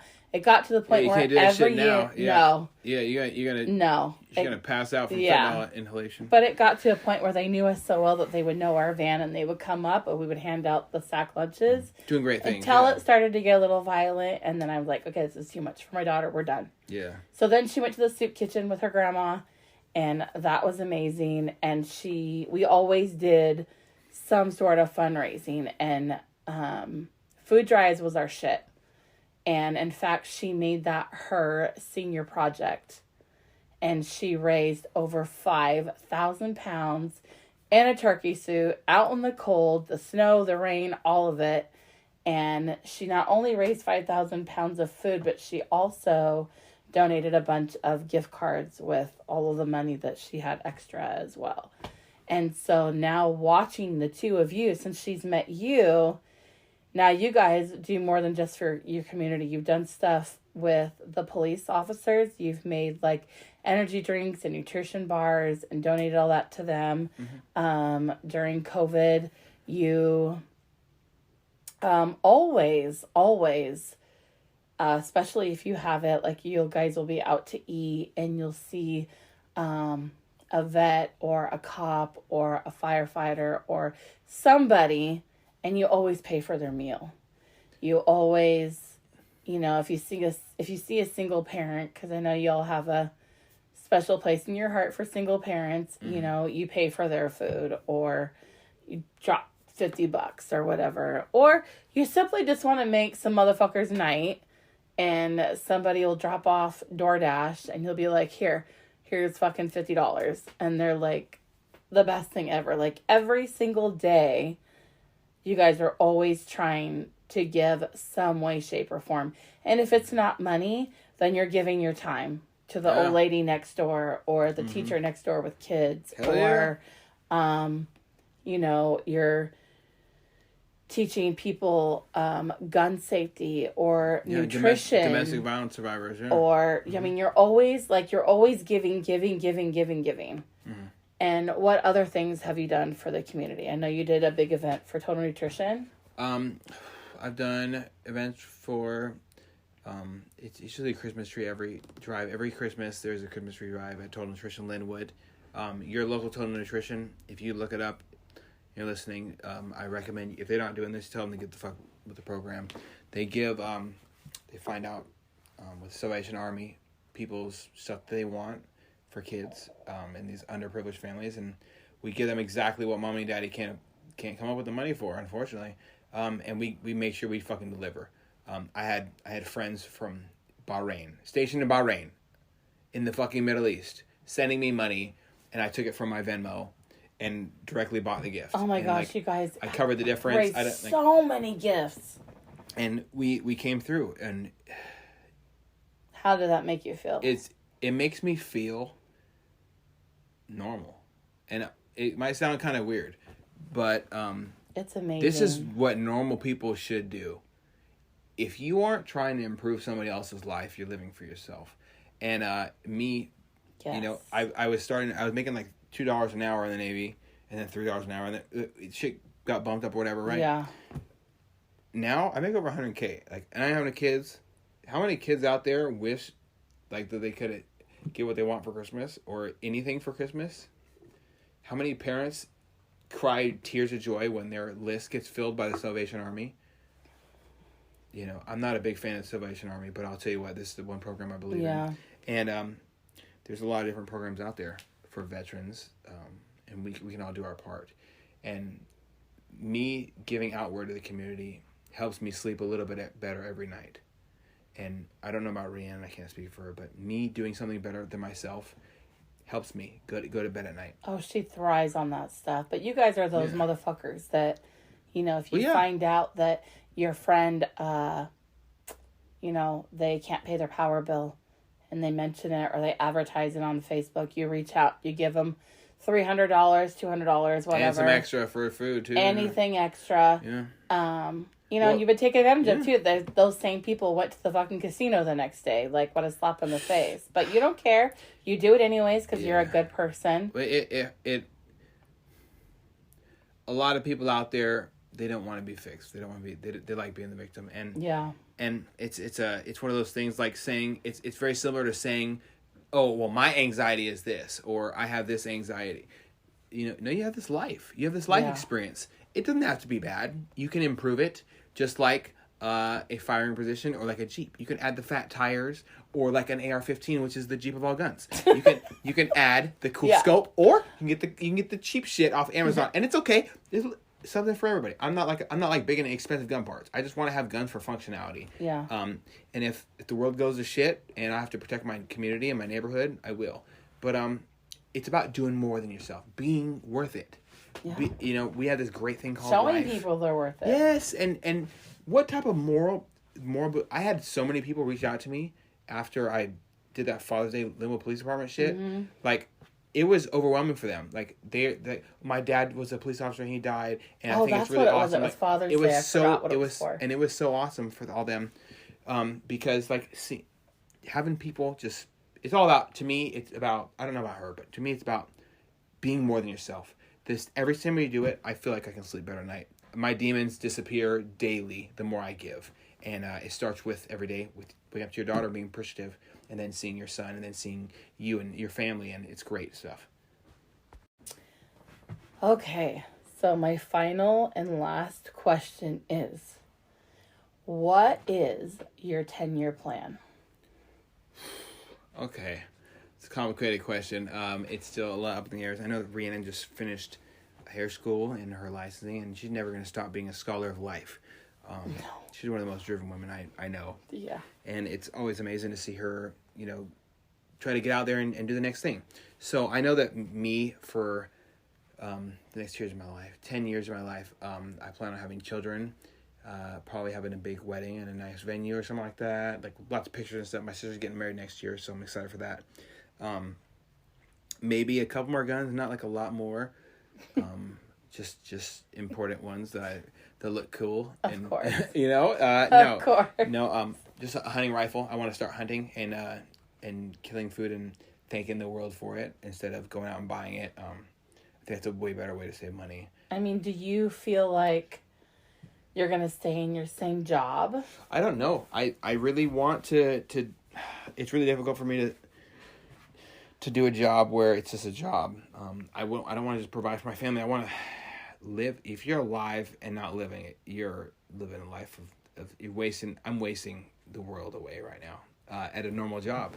I want to do something that's very beneficial, but I can't do what I want to do. My dream would be to join the Violent Offender Task Force for any police department or stuff like that. Not necessarily SWAT, but just stop pedophiles from preying on children. It would be my dream come true. But there's plenty of avenues I can do. There's plenty of ways I can do my part in my community. My dream is to be a better member of my community, and that starts with every day when I wake up. Making sure that I'm not being a douchebag and drinking and before handling a firearm. Making sure I'm not being an idiot and spewing bullshit out my mouth. Like, we should string this person up just because they're not along my politics. Dealing in absolution is never good. And like when I wake up in the morning, if I'm not doing outward, stuff, it's not good. So I have to start with waking up every day, and for the next 10 years, I'm going to wake up and want to be better. And that doesn't always mean stay at the same job. So is elevators and escalators cool? Yeah. Is it pay well? Fuck yeah, it does. But does that mean it's all I want to do? No. I want to have a better impact on the community. So I do want to do something that has to do with working with law enforcement who are horribly understaffed and undertrained. And if that means that I find some way to bring training courses for them here, that'd be awesome. It would be a dream come true to do something better than myself again, so I can have this continued sense of purpose, because a lot of vets just need that to get on throughout their life. So my 10-year plan is maybe move out of the state. Depends. I don't want to be a part of this region that hates and is so negative when they have so much to. It's fucking best country in the world. I can say I don't like this country right now without getting killed by the government. Mm-hmm. That's pretty awesome. And I have running water, and I have a job that I chose to go work for. You really cherish that running water, don't you? Yes. Showers are important. Yes, they smelly are. Motherfuckers out there, but I couldn't imagine having to find water to drink just to drink. Yeah. It's crazy. So I'm super thankful, and the next 10 years maybe move out of state, start a life with my kids, and make sure you're good, and go from there, and fly you down to visit a bunch. And I know that I want to do something that has to do with outward life. Like I need to get the fuck out of this area again. Mm-hmm. I feel this looming thing saying like, get the fuck out of this area. So it sucks, but I want to do something big and something special that makes my life so special to give to other people. I don't want to live my life for myself or my children. And maybe that feeling I'm having is just I need to have kids and give my life to them. Probably. I think so. Probably I think that's is. what it's saying. Yeah, It probably is. So my 10-year plan is fill that weird gap of giving more of myself to the world. And I think it does fall in hand with having kids. I'm super excited. Well, I'm super excited for that. You ready to be grandma? Have some gray hair? I'm so ready. I already got the gray hair, but I'm ready for the kids. Then. Oh shit. But I just want to say thank you for so many things. Thank you for coming into our life. Thank you for being my hero. Thank you for being my son's hero. Thank you for being my daughter's hero. And thank you for being such an amazing human being to this world, not just our community, but to this world, and all the things that you do for all these people in this world. I don't think you give yourself enough credit. I know you don't give yourself enough credit, but you are one fucking amazing human being, and I wish that there were more men like you out there. It's going to be so hard for me to let somebody in my life that's not going to be half as amazing as you are, because you're truly one in a million. You're one of the best men I've ever met in my life, next to my best friend and his husband. Like, and of course my daughter. My daughter's my hero too. Like, you guys are the most amazing humans that I have ever met, and I am honored to be called mom by both of you. And thank you for letting me put you in the hot seat on your own show, but I just couldn't let it go without people hearing about Eddie and the awesome person that you are.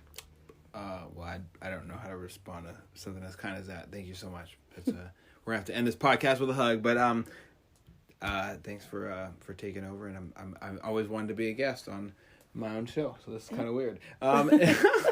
So I appreciate you having me on, and thanks for tapping in and asking me questions that make me be honest and vocal. A lot of people argue with me as a joking, like on a joking level, like, why do you say the shit, weird shit you say? Like, oh, I don't know, I'm fucking really unhappy with a lot of shit, and I spoke a lot of truth on this show, so yeah, I'm so proud of you. I appreciate that as well. But your kind words, I always say that they're not. I always tell myself they're not true, and I'm for once in my life, I'm gonna take everything you said at face value and say just say thank you. Because if I'm saying it, it's the truth. Okay, all right. I love you, son. I love you as well. Thank you so much. This has been. Are you gonna say it? You gonna wrap it up? Or you want me to wrap it up? This is the end of Off the Deep End. Please stay tuned for the next episode or the next series that he has coming. They're all amazing. Just saying. Thank you very much. And as always, if you are struggling with mental health, having suicidal thoughts, I will post the links in the description, or you can just call. I think the number has been simplified. I'm going to make sure to post it down there as well. And you can always reach out to me. I'm on Facebook at Eddie Lowry. Instagram at This Is Eddie Lowry, and just send me a message and we'll talk. There's no need to pass the pain, and it's never worth it. So back to your host, Cherie. Thank you so much. Thank you for this opportunity, and thank you for being the person that you are. Thank you.